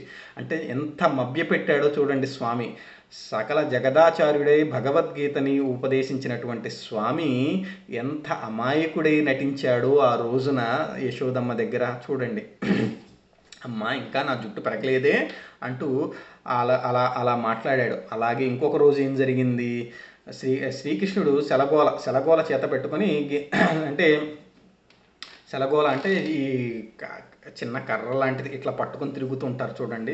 అలాగా ఆయన పట్టుకుని ఒక పెద్ద గంగాళంలో నీళ్లు పోస్తున్నాయన్నమాట. ఒక రోజున ఆయన ఏదో అటు ఇటు ఆడుకుంటున్నాడు ఆ చిన్న కర్ర పట్టుకుని ఆడుకుంటూ ఆ గంగాళంలో ఉన్న నీళ్ళలో చూశాడు. నీళ్ళలో చూడంగానే ఉంది ఆయన ప్రతిబింబం మళ్ళీ ఆయనకే కనిపించింది. వెంటనే పట్టుకుని అమ్మ అమ్మ అమ్మ ఎవడో పాప ఈ కర్ర పట్టుకుని నన్నే చూస్తున్నాడు. ఈయన కర్ర పట్టుకుని ఉన్నాడు, సెలగోలు అంటే ఈ కర్ర పట్టుకుని ఈయన ఉన్నాడు కదా, ఎవడో పాపాయి ఆ గిన్నెలోంచి నన్ను చూస్తున్నాడమ్మా కర్ర పట్టుకుని అంటూ వెంటనే నాకు కోపం వస్తుందమ్మా వాడిని బయటికి రమ్మని చెప్పు, నా గిన్నెలో వాడెందుకున్నాడు అంటూ అంత అమాయకంగా ఆ తండ్రి ఆ రోజున ఎంత పసిపిల్లవాడు. అసలు చూడండి అవన్నీ ఒక్కసారి ఆ బాల్య చేష్టితములను మన కళ్ళ ముందు శ్రీకృష్ణుడు అలా చేస్తున్నాడు అనగానే మన మనస్సు ఎంత ఆనందంగా ఉంటుందో. మన పిల్లలు చేసే పనులు ఇవన్నీ, మన పిల్లల్లో కృష్ణుడు కనిపిస్తూ ఉంటాడు. ఇలాంటి పనులన్నీ చేసి అలాంటి పనులు చూడమ్మ వాడు నా గిన్నెలోంచి కర్ర పట్టుకొని బయటకు వస్తున్నాడు, నేను వాడిని కొట్టాలి అంటూ ఆ నీళ్లలో ఉన్న గిన్నెలు తన ప్రతిబింబాన్ని చూసి ఊరే ఎంత అమాయకుడివిరా అంటూ యశోదమ్మ మళ్ళా వాడిని అంటే ఎంత మభ్యపెడుతున్నాడో, ఎంత మాయ చేస్తున్నాడో చిలిపి కృష్ణుడు చూడండి. అలాగే ఓ రోజు అమ్మ నాకు ఆకలి, నేను అన్నం తినని మారం పెడుతుంటే అగో భిక్షుదులు వచ్చెదరు నేర్చిన భిక్షాపాత్రమును వేచి బెడిగించి శిక్షించదరని చెప్పిన అంటే ఇగో ఆ బూచోడు వస్తున్నాడు, బూచోడికి నువ్వు అన్నం తినకపోయావో నేను ఆ బూచోడిని పట్టించేస్తాను, వాడు నిన్ను తీసుకుని వెళ్ళిపోతాడు ఎక్కడికంటనగానే వెంటనే భయపడిపోయిన పిల్లాడు అమ్మ నన్ను బూచోడికి పట్టించద్దమ్మా యాకుంటే నేను పట్టించను, నేను వెళ్ళను అంటూ ఒక చిన్న పిల్లవాడు కనుక ఎలా ఏడుస్తాడో ఆ రోజున శ్రీకృష్ణుడు యశోదమ్మ వెంట భిక్షుదులు వచ్చేదరని నేర్చిన భిక్షాపాత్రము వైచి బెగడించి నిమన్ శిక్షించదరని చెప్పిన భిక్షులు గని తల్లిని గని భీతులు నృప ఆయన భిక్ష అంటే భవతి భిక్షాందేహి అంటూ వాళ్ళ ఇంటికి వచ్చిన వాళ్ళకి ఇగో ఆ బిచ్చగాడికి ఇచ్చేసి నేను పంపించేసేస్తాను, నువ్వు గనక అల్లరి చేసావంట, నువ్వు నా మాట వినకపోతే అంటూ గనక తల్లి గనక బిడ్డని ఎలా అంటుందో ఆ యశోదమ్మ ఆ శ్రీకృష్ణుడు అంటే అమ్మో బిచ్చగాడు వచ్చేసాడు అమ్మ నన్ను ఇవ్వద్దంటూ ఈ కొంటె కృష్ణుడు ఆ యశోదమ్మ వెనక కాళ్ళ వెనక వెళ్ళి బిక్కుమంటూ భయంగా చూస్తున్నట్టు నటించేవాడంట. అంత అద్భుతంగా స్వామి యొక్క లీలా మానుష రూపం అలా జరిగింది ఆ రోజున. ఇంకా ఇలా బాల్యక్రీడలు నడుస్తూ ఉండగా ఇంకా ఇలాంటివి చెప్పుకుంటూ ఉంటే ఎన్నో ఉండేయండి. ఆ శ్రీకృష్ణ కర్ణామృతంలో ఒక రోజున యశోదమ్మ శ్రీకృష్ణుని పడుకోబెట్టేసి ఆయన ఎంతకీ నిద్రపోడు, ఆయన చాలా యాక్టివ్ పర్సన్, ఆయనకి నిద్ర అంటేనే ఏ యోగీశ్వరుడు కూడా నిద్రపోరు, వాళ్ళు ఎంతసేపు కన్నులు అరమోడ్చుకుని పరమేశ్వరుడిది, ఆయన యోగుల్లో కల్లా యోగీశ్వరుడు, ఇంకా ఆయనకి నిద్ర ఎక్కడ వస్తుంది. కానీ ఇంకా మరి మనుష్య జీవితం ఆయన అందుకోసం ఇంకా ఒక రోజున ఆయనకి నిద్ర పట్టాలని చెప్పి ఈయన ఏమేం చేసిందంటే ఒక రోజున ఆయన చక్కగా పరుండబెట్టుకొని ఆ యొక్క ఉయ్యాల్లో పరుండబెట్టుకొని రామాయణం చెప్పడం ప్రారంభించింది. ఇది భాగవతంలోది కాదు, శ్రీకృష్ణ కర్ణామృతంలోది ఈ మాట. రామాయణం చెప్పడం ప్రారంభించింది. చక్కగా దశరథ మహారాజుకి 9 పుత్రులు, రామ లక్ష్మణ భరత శత్రుఘ్నులు అనగానే నిద్రపోతూ చెప్పు అంటున్నాడు అన్నమాట ఈయన.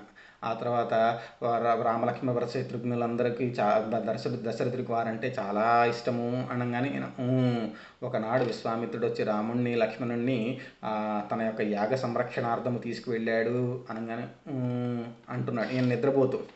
ఆ యాగ సంరక్షణార్థంలో అక్కడ తాటకిని సంహరించాడు అనగానే ఈయన మారీచ సుబాహుల్ని పడగొట్టాడు అనగానే ఈయన అంటున్నాడు.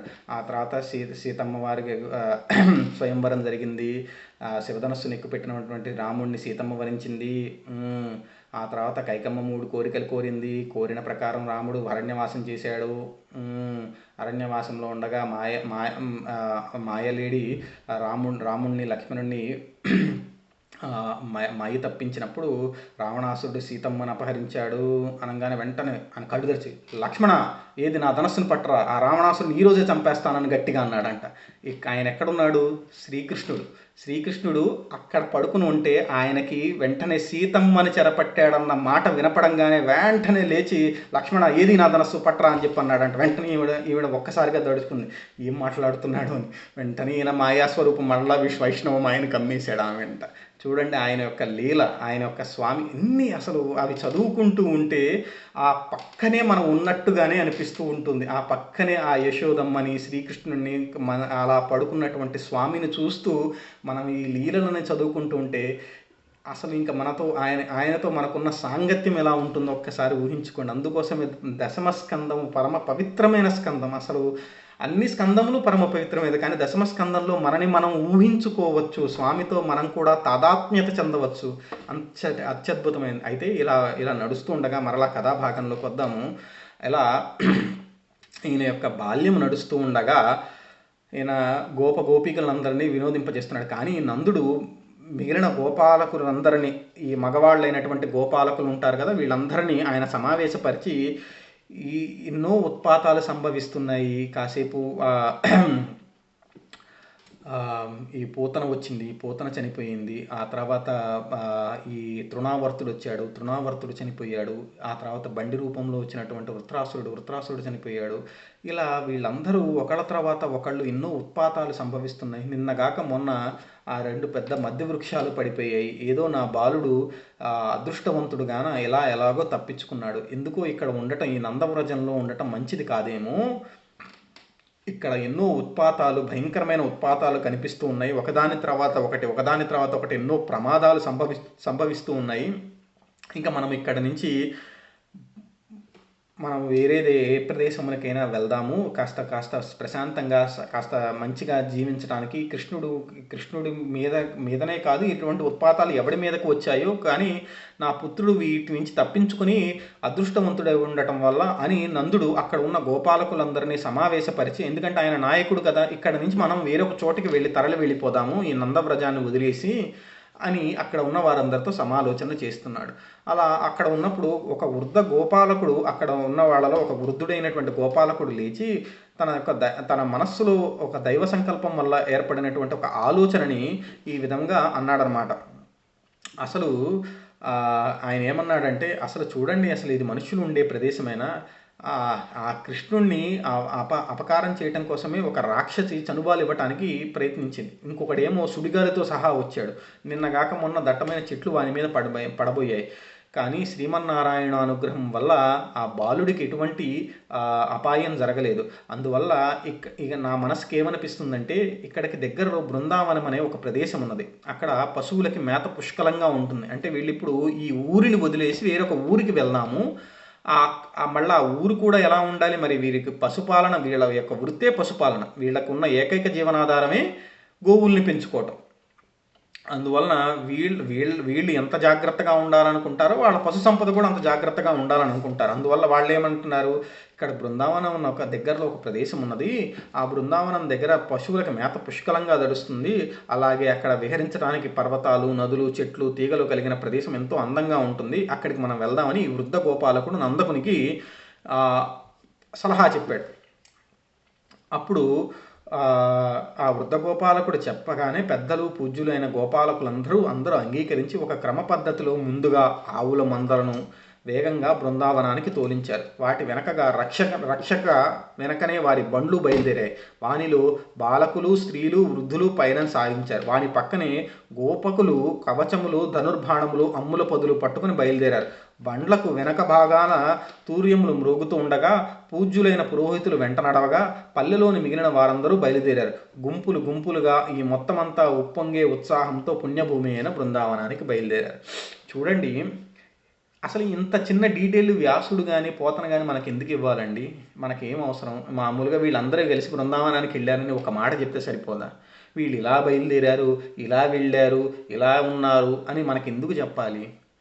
దానిలో ప్రతి ఒక్క దానిలోనూ ధర్మార్థం ఉన్నది. ఏంటంటే, మనం ఏ పని ప్రారంభించేటప్పుడైనా, ఇప్పుడు వీళ్ళు వెళ్తున్నది ఏంటి, వీళ్ళ సంపదతో పాటు గ్రామం నుంచి ఇంకొక గ్రామానికి వెళ్తున్నారు. అంటే ఒక ఊరేగింపు ఇవన్నీ మనం కలుపుదాం. చూడండి వాళ్ళు ఎలా వెళ్తున్నారో చూడండి. మొట్టమొదట వీళ్ళ యొక్క సంపద అయినటువంటి ఆవుల మందలను ముందు పంపిస్తూ వాటి వెనక రక్షణగా గోపాలక బాలకులు, వాళ్ళ వెనక బండ్లు కట్టి ఆ బండ్లలో ఎలా ఉంచారు, వృద్ధులు, స్త్రీలు, పిల్లలు. మళ్ళీ ఈ బండ్లకి రక్షణగా అటువైపు ఇటువైపు గోపాలకులు, బలిష్టమైనటువంటి గోపాలకులు రక్షణ కవచములు ధరించి ధనుర్బాణములను ధరించి, కర్రలను ఇటువంటి ఇత్యాది ఆయుధములను ధరించి వీళ్ళకి రక్షణగా వెళ్తున్నారు. మరలా వారి వెనక ఈ యొక్క మిగిలిన గ్రామస్తులు ఎవరైతే మధ్య అంటే ఒక 30-40 ఏళ్ల వయస్సులో ఉన్నటువంటి వాళ్ళు కొద్దిగా వీళ్ళందరూ ఏంటి, వీళ్ళ వెనక భాగాన నడుస్తూ వస్తున్నారనమాట. వాళ్ళకి ఈ వృద్ధ స్త్రీలో ఉన్నటువంటి ఈ బళ్ళకి ఈ వెనక నడుచుకుంటూ వచ్చే వాళ్ళకి మధ్యలో పండితులు, బ్రాహ్మణులు వీళ్ళందరినీ మధ్యలో ఉంచి వాళ్ళని అనుసరిస్తూ వీళ్ళు నడుస్తూ ఉన్నారు. అంటే ఇదంతా ఒక ప్లానింగ్ అనమాట. అంటే మనం ఏదైనా ఒక ముఖ్యమైన విషయములను, అంటే ఇప్పుడు అన్నిటికంటే ఇప్పుడు ఎవరైనా ముందు ఏదైనా గాయపడగలిగి తొందరగా అంటే తొందరగా ఇబ్బంది పడే వాళ్ళు ఎవరుంటారు? స్త్రీలు, అలాగే పిల్లలు, వృద్ధులు. వీళ్ళందరినీ మధ్య భాగంలో, అన్నిటికంటే మధ్య భాగంలో వీళ్ళని కూర్చోబెట్టి వీళ్ళకి రక్షణగా, వీళ్ళకి ముందు భాగానికి వెనక భాగానికి రక్షణగా నడుస్తూ వీళ్ళు ఎవరు ఆయుధములు ధరించినటువంటి గోపాలకులు నడుస్తూ ఉన్నారు. వీళ్ళ రక్షణలో ఆ వెనక భాగమున గ్రామస్తులు, మధ్య భాగంలో బ్రాహ్మణులు, ఆ ముందు గోవులను కాపాడే గోపాలకులు. ఇలా ఒక రక్షణాయుతమైన వ్యవస్థలో ఈ గ్రామం మొత్తం కదిలింది. అంటే ఒక వేడుక చేసుకుంటున్నా, లేదా ఒక చోటికి మనం ఊరేగింపుగా వెళ్తున్నా, స్వామి యొక్క ఊరేగింపుగా వెళ్తున్నా, దానికి సంబంధించినటువంటి క్రియా ప్రణాళిక ఇది. అంటే మొట్టమొదట దివిటీలు పట్టుకుని నడిచేవాళ్ళు ముందు, ధ్వజములు పట్టుకుని నడిచేవాళ్ళు ముందు, ఇట్లా మధ్యలో స్వామి యొక్క ఆ రథం నడుస్తూ ఉండాలి.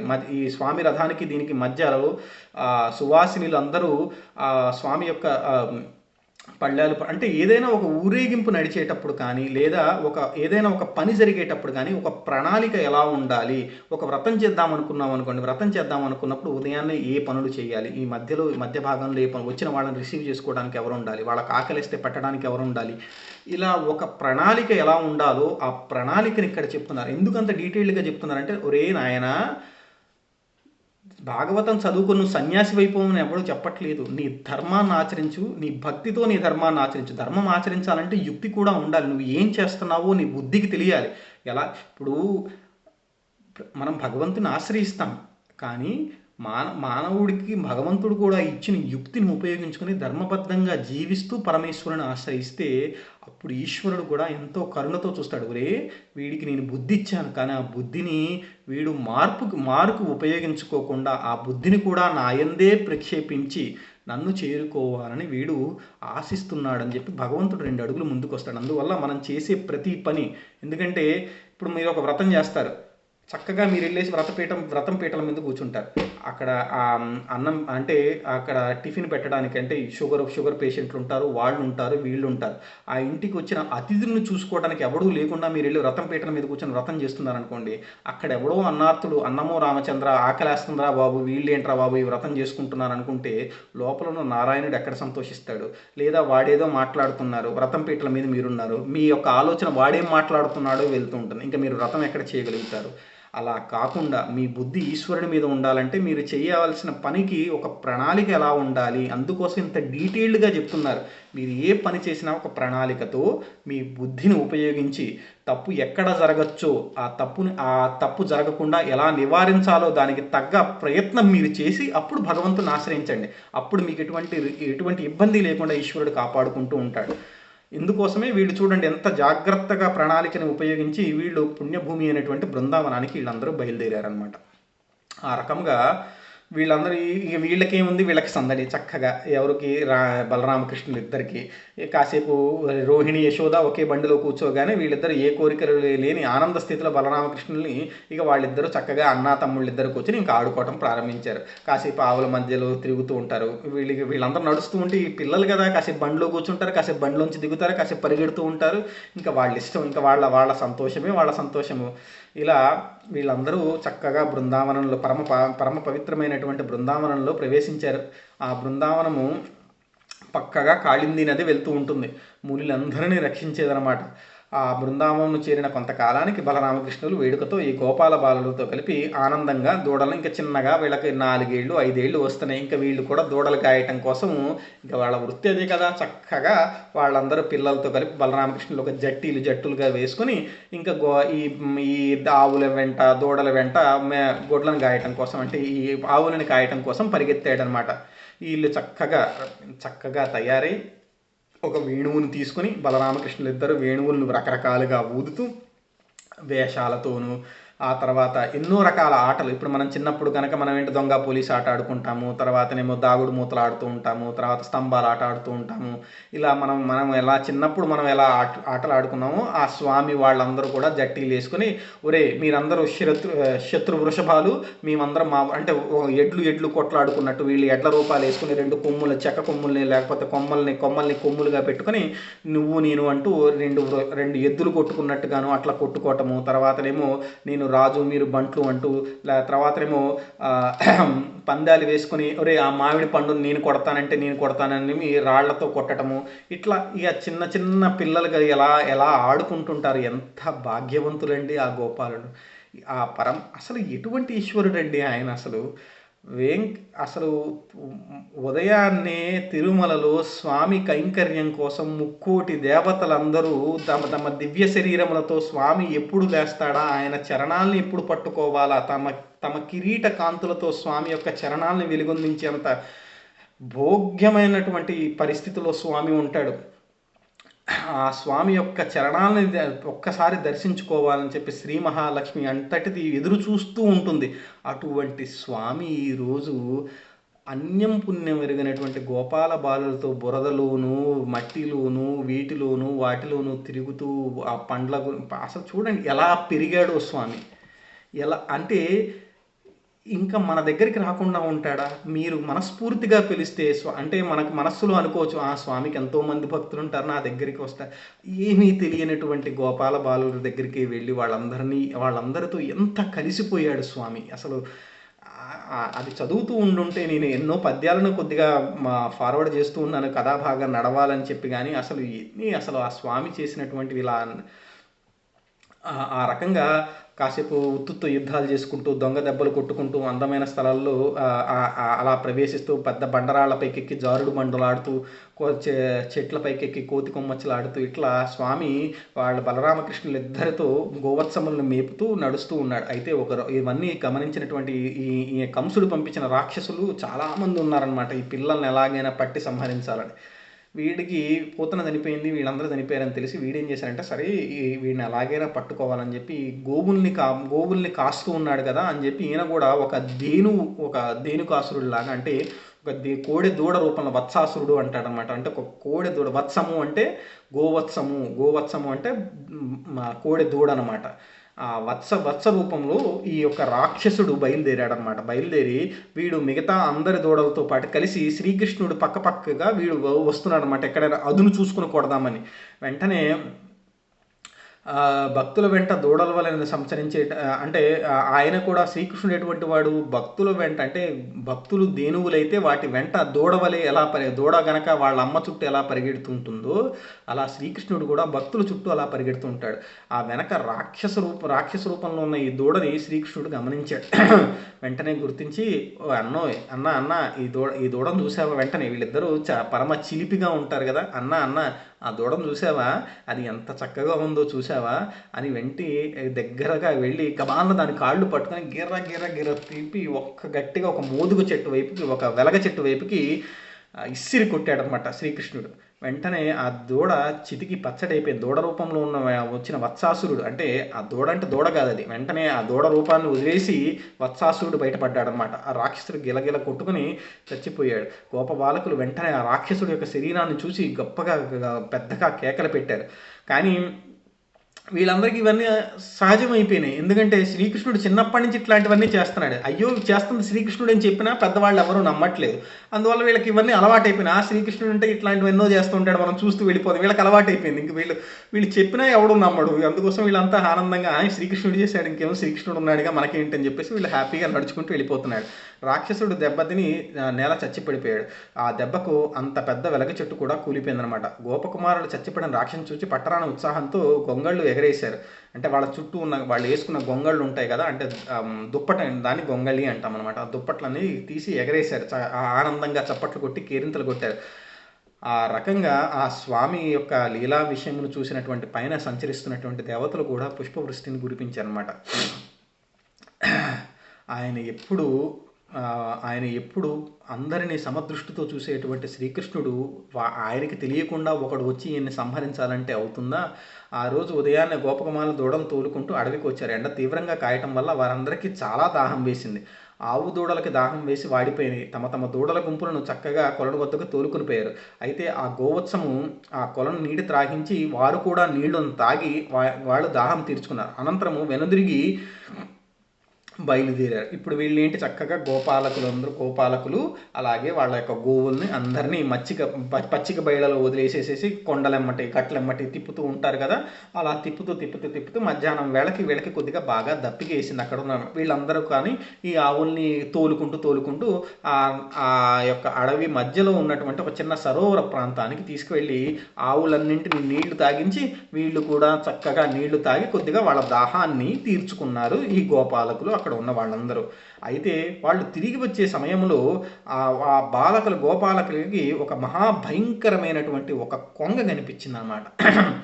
అది ఎలా ఉంది అంటే, పూర్వకాలంలో ఇంద్రుడి దెబ్బ తగిలి రెక్కలు విరిగిపోయి గనక పర్వతం భూమి మీద పడ్డటువంటి పర్వతం ఎలా ఉంటుందో అలా ఉన్నదనమాట ఆ కొంగ. అంటే అంత భయంకర ఆకారంతో, అంత పెద్దగా, అంత నిష్టగా, అంత చలనం లేకుండా ఉన్నదనమాట. కొంగ చూసారా, కొంగ చేపను పట్టేటప్పుడు నిశ్చలంగా ఉంటుంది. ఒక మునీశ్వరుడు ఎలా ఉంటాడో అలాగా అంటే కొంగ అలా ఉంటుంది అనమాట. ఒక చేప కనుక వాటి దగ్గరగా వచ్చి, అయ్యో ఇదేంటి, ఇది జీవి కాదులే, ఇదేదో కట్టె ముక్కలాగా ఉందని చేప తన కాళ్ళ దగ్గరికి రాగానే చటుక్కును చేపను పట్టేసుకుని ఆకాశానికి ఎగిరిపోద్ది కొంగ.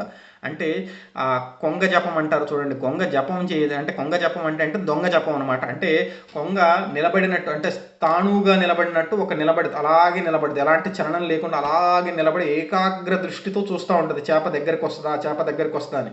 చేప దగ్గరికి రాగానే చటుక్కును పట్టేసేసుకుంటుంది. అది అలా ఆ కొంగ కూడా ఒక ముని ఎలా ఉంటాడో అలా ఉందన్నమాట. చూడండి ఎలాంటి ఉపమానం వేశాడు. ఎల్ల పనులు మాని ఏకాగ్రచిత్తుడై మౌని వృత్తి నితర మమత విడిచి మనములోన నిలచి వనజాక్షుపై దృష్టి చేర్చి బకుడు దపసి చెలువుగాంచే. చూడండి ఎలాంటి ఉపమానం వేశాడు.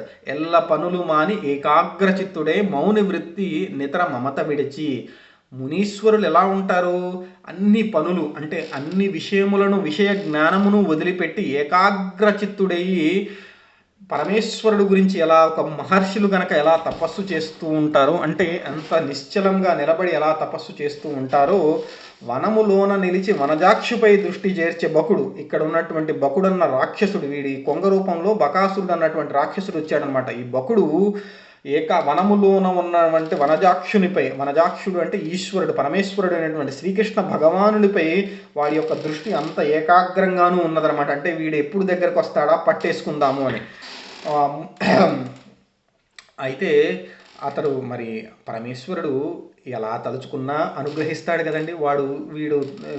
వీడు ఆయన్ని వైరభావంతో, అంటే ఆయన శత్రుభావంతో చూసి పరమేశ్వరుడు ఈ యొక్క కొంగ ఆయన్ని పట్టుకోవాలని చూస్తున్నది. ఆయన కూడా అలానే, కానీ నువ్వు ఎలా కావాలనుకుంటావో నేను అలానే వస్తాను అనుకుంటాడు ఈయన. ఆ విధంగా నీటిలో మాట వేసి ఉన్నాడు బకాసురుడు.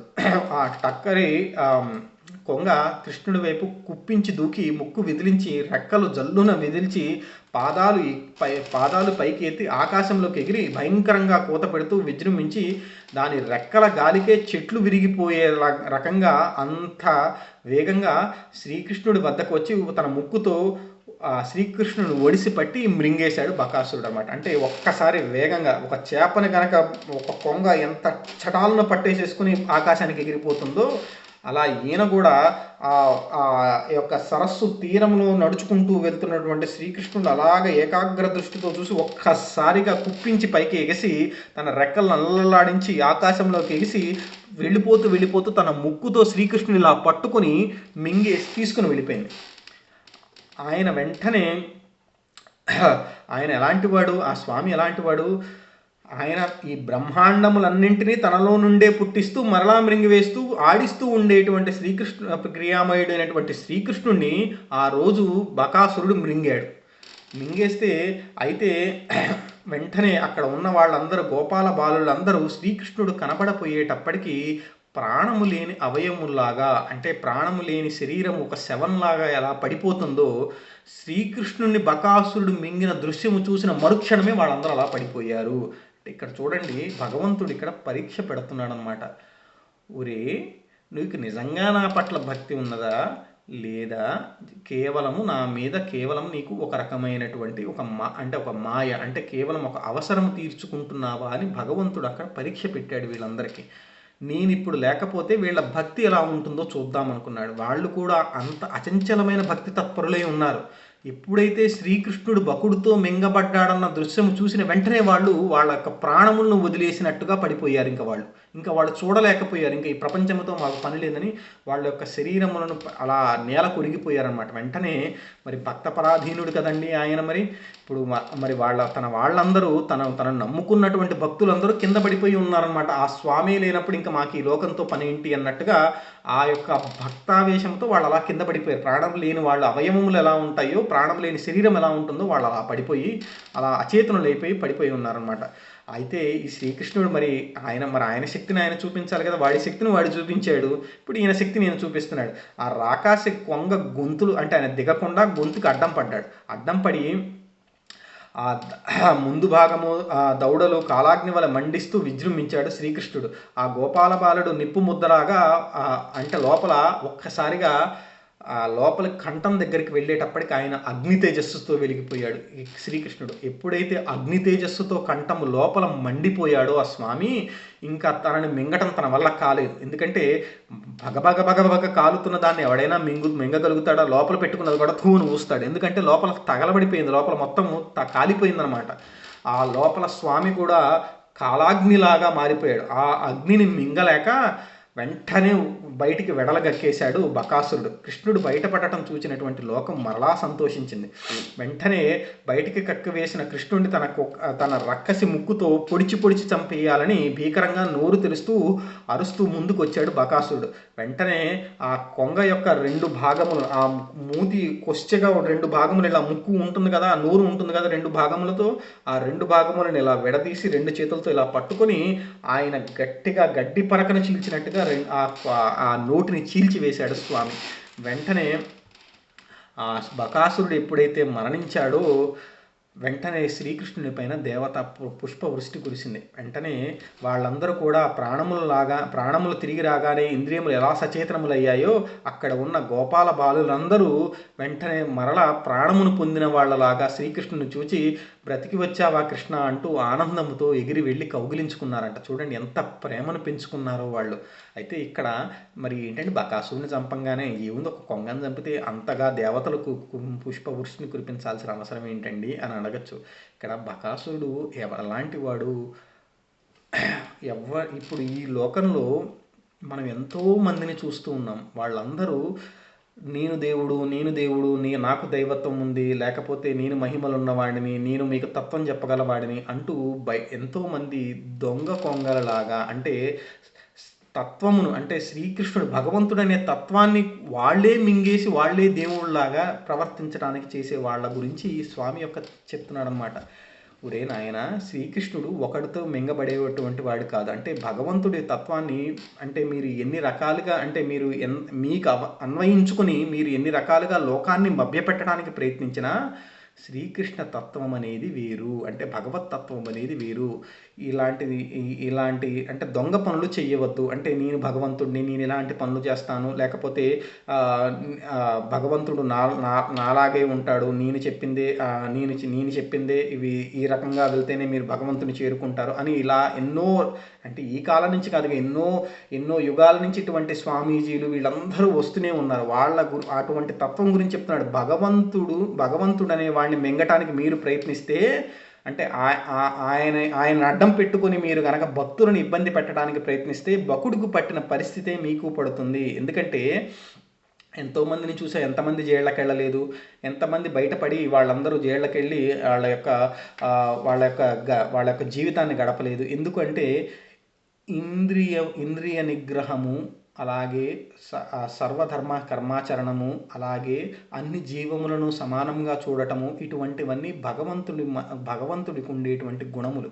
వాటిని నటిస్తూ ఆచరించటం అనేది సాధ్యమయ్యే పని కాదు. నటిస్తూ ఆచరించడం అంటే ఈ కొంగ జపం చేసినట్టమాట. కొంగ గనక భగవంతుని అంటే ఏదో జపం చేస్తున్న దానిలాగా ఏకాగ్ర దృష్టితో గనక చూస్తూ ఎలాగైతే అందరినీ మభ్యపెట్టడానికి ప్రయత్నించినదో అలాంటిదే ఇలా అన్నమాట. నటిస్తూ మీరు ఇంద్రియములను కానీ, నటిస్తూ మీరు మంచితనమును కానీ, నటిస్తూ మీరు ఈ లోకమును కానీ ఎక్కువ కాలం మీరు మభ్యపెట్టలేరు. మీరు గనక భగవద్భక్తిని మీరు మింగటానికి గనక అలా గనక మీరు ప్రయత్నిస్తే భక్తులను కాపాడటం కోసం భగవంతుడు మీ అంతు చూస్తాడు. అందువల్ల ఇటువంటి తత్వమును పరమేశ్వరుడైనటువంటి స్వామి ఇక్కడ చూపించాడనమాట.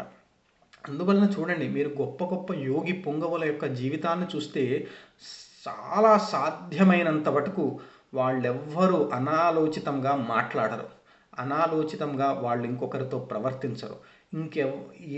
వాళ్ళు ఈ యొక్క వేషభూషణములకన్నింటికి దూరంగా వాళ్ళందరూ పరమ పవిత్రమైనటువంటి యోగ సాధన వాళ్ళ జీవితంలో ఒక భాగంగా పెట్టుకొని తిరుగుతూ ఉంటారు. ఒక కంచి పరమాచార్య స్వామిని వారి యొక్క 90 ఏళ్ల వయస్సులో, 96 ఏళ్ల వయస్సులో స్వామి యొక్క దర్శనానికి, పరమేశ్వర దర్శనానికి ఆయన ప్రతిరోజు వెళ్ళి కంచి తీర్థములో ఉన్నటువంటి పరమశివ లింగానికి ఎప్పుడు పూజలు చేస్తూ ఉంటాడు. ఆయనకి స్వామి మీరు వచ్చి రిక్షా ఎక్కండి అంటే రిక్షా ఎక్కలేదు. ఆయన దండం, సత్యదండం పట్టుకుంటూ ఆయన నడవలేకపోతే ఆ రిక్షా యొక్క కొమ్ముని పట్టుకుని నడిచాడే కానీ ఏ రోజు ఆయన అధిరోహించలేదు. చివరికి ఆయనకి ఇంకా నడవలేని పరిస్థితి ఏర్పడితే శిష్యులందరూ భుజాల మీద ఎక్కించుకున్నారే కానీ మిగతా ఎటువంటి యొక్క భోగముల జోలికి ఆయన వెళ్ళలేదు. అక్కడ చెప్తున్నాడు అనమాట. ఆయన రమణ మహర్షిని చూడండి, ఆయన మాట్లాడిందే లేదు. ఆయన మాట్లాడాడు అంటే ఒక జ్ఞానధార. అలాగే బాబావారిని చూడండి, ఆయన ఎంతోమంది కోటీశ్వరులు ఆయన ముందు డబ్బును పారద్రోశారు, కానీ ఆయన ఏ రోజు ఎడం చేత్తో తోసేశాడు. వచ్చినట్టుగా అందరికీ దానం ఇచ్చాడు. ఏ రోజు ఏమీ లేనటువంటి ఒక భిక్షువుగా మిగిలాడు. ఎంతోమంది వీళ్ళందరి జీవిత చరిత్రలు మనం చదువుకుంటే మనకు అర్థమయ్యేది అదే. మన యొక్క వేష భాషలు కానీ, ఇంద్రియములను కానీ మనం నటిస్తూ ఉండలేము. నటిస్తూ ఉంటే ఈ బకాసురుడికి పట్టిన పరిస్థితే పడుతుందిరా నాయన. భాగవతం చదువుకున్న ప్రతి ఒక్కడూ తెలుసుకోవాల్సిన పరిస్థితి ఏంటంటే, ఎప్పుడూ నటించకు. భక్తుడిలాగా నటిస్తే ఎన్నో రోజులు ఉండవు. పరమేశ్వరుడు బకుడిని గనక ఎలా సంహరించాడో అలా సంఘంలోని యొక్క పరపతి వ్యక్తిత్వము మొత్తం నశింపబడతాయి అని ఇక్కడ స్వామి బకాసురుడి యొక్క కథలో మనకి చెప్తున్నాడు అనమాట. ఆ తర్వాత ఇంకా మనకు ఒక అర్ధగంట ఉంది కదా టైము. ఆ తర్వాత ఈయన ఇక్కడ ఆ చిన్న బిడ్డడి మీద ఎన్నో ఆపదలు వచ్చినట్టే వస్తున్నాయి, కానీ ఒక అగ్ని పర్వతంలోకి మిడతల దండు కనుక బయలుదేరితే ఎన్ని మిడతలు వెళ్ళి ఆ అగ్ని పర్వతం మీద పడ్డా అవన్నీ భస్మీపటలం అయిపోతాయి కదా. అలాగే ఆ పరమేశ్వరుడి మీదకి వెళ్ళినటువంటి రాక్షస దండు కూడా అలానే ఉంది. మిడతల దండు వెళ్ళి అగ్ని పర్వతాన్ని కనుక ఏదో చేద్దామని బయలుదేరితే ఎలా భస్మం అయిపోతాయో అలాగే పరమేశ్వరుడి యొక్క శక్తి ముందు ఈ రాక్షసుల యొక్క శక్తులు ఇలానే అయిపోతున్నాయి. ఆ రకంగా బలరామకృష్ణుడు గోపబాలను దూడలను కాచే సమయంలో రకరకాల ఆటలు ఆడుకునేవాళ్ళు. కాసేపు మనమందరం కోతులమట, సముద్రానికి వారధి కడదామా అంటూ కాలువలకు అడ్డం పడుతూ మనం మునులను తపస్సు చేసుకుందామా అంటూ రకరకాలుగా ఎన్నో చిన్న చిలిపి ఆటలు ఆడుకుంటూ గోపబాలులతో ఎంతో ఆనందంగా సంతోషంగా ఆ బృందావనం అంతా, ఇప్పుడు నందవ్రజాన్ని వదిలిపెట్టి ఇప్పుడు వాళ్ళు బృందావనంలో ఉన్నారు. బృందావనం అంతా వాళ్ళదే. బృందావనం అది అందరిది, గోవిందుడు అందరి వాడేలే. ఇంకా అలాగే ఆనందంగా తిరుగుతూ ఉన్నారన్నమాట పిల్లలందరితో. అయితే ఒక రోజున ఈ బలరామకృష్ణుడు గోపబాలుడు అందరూ కలిసి వనభోజనాలు చేద్దామని కాస్త ముచ్చట పడ్డారు. వీళ్ళందరూ పిల్లలు కదండి, అమ్మ మేము పిక్నిక్ వెళ్తాం అనుకున్నారనమాట. వీళ్ళంతా పిక్నిక్ అనమాట, మనం అందరం పిక్నిక్ అంటాం కదా, అలా వీళ్ళందరూ వనభోజనాలకి వెళ్ళాలని సంబరపడ్డారు. వెంటనే లేచి గబగబా ఆ ఇంటి లేగదూడలను, మరి వెళ్ళేవాళ్ళు వెళ్ళకుండా లేగదూడలు ఏంటండి అంటే వీళ్ళు కూడా అవి తమ్ముళ్ళగాను అక్క చెల్లెళ్ళుగాను భావిస్తూ ఉండేవాళ్ళు. ఆ లేగదూడలు అంటే చిన్న దేనువులు అంటే పెద్దవి, లేగదూడలు అంటే చిన్నవి. అవి చెంగు అంటే ఎగురుతూ ఉంటే వీళ్ళు కూడా వాటెమ్మట కూడా ఒక స్నేహితుడులాగా దాన్ని కౌగిలించుకుంటారు, దాన్ని ముద్దు పెట్టుకుంటారు, దాంతో ఆడుతూ ఉంటారు. అలా చక్కగా అవి పరిగెడుతూ ఉంటే వాటెమ్మట కూడా వీళ్ళు కూడా పరిగెడుతూ ఉంటారు. అంటే వీళ్ళ ఏజ్ గ్రూప్ అనమాట.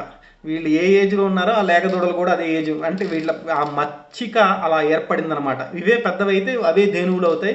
అదే ప్రాణం.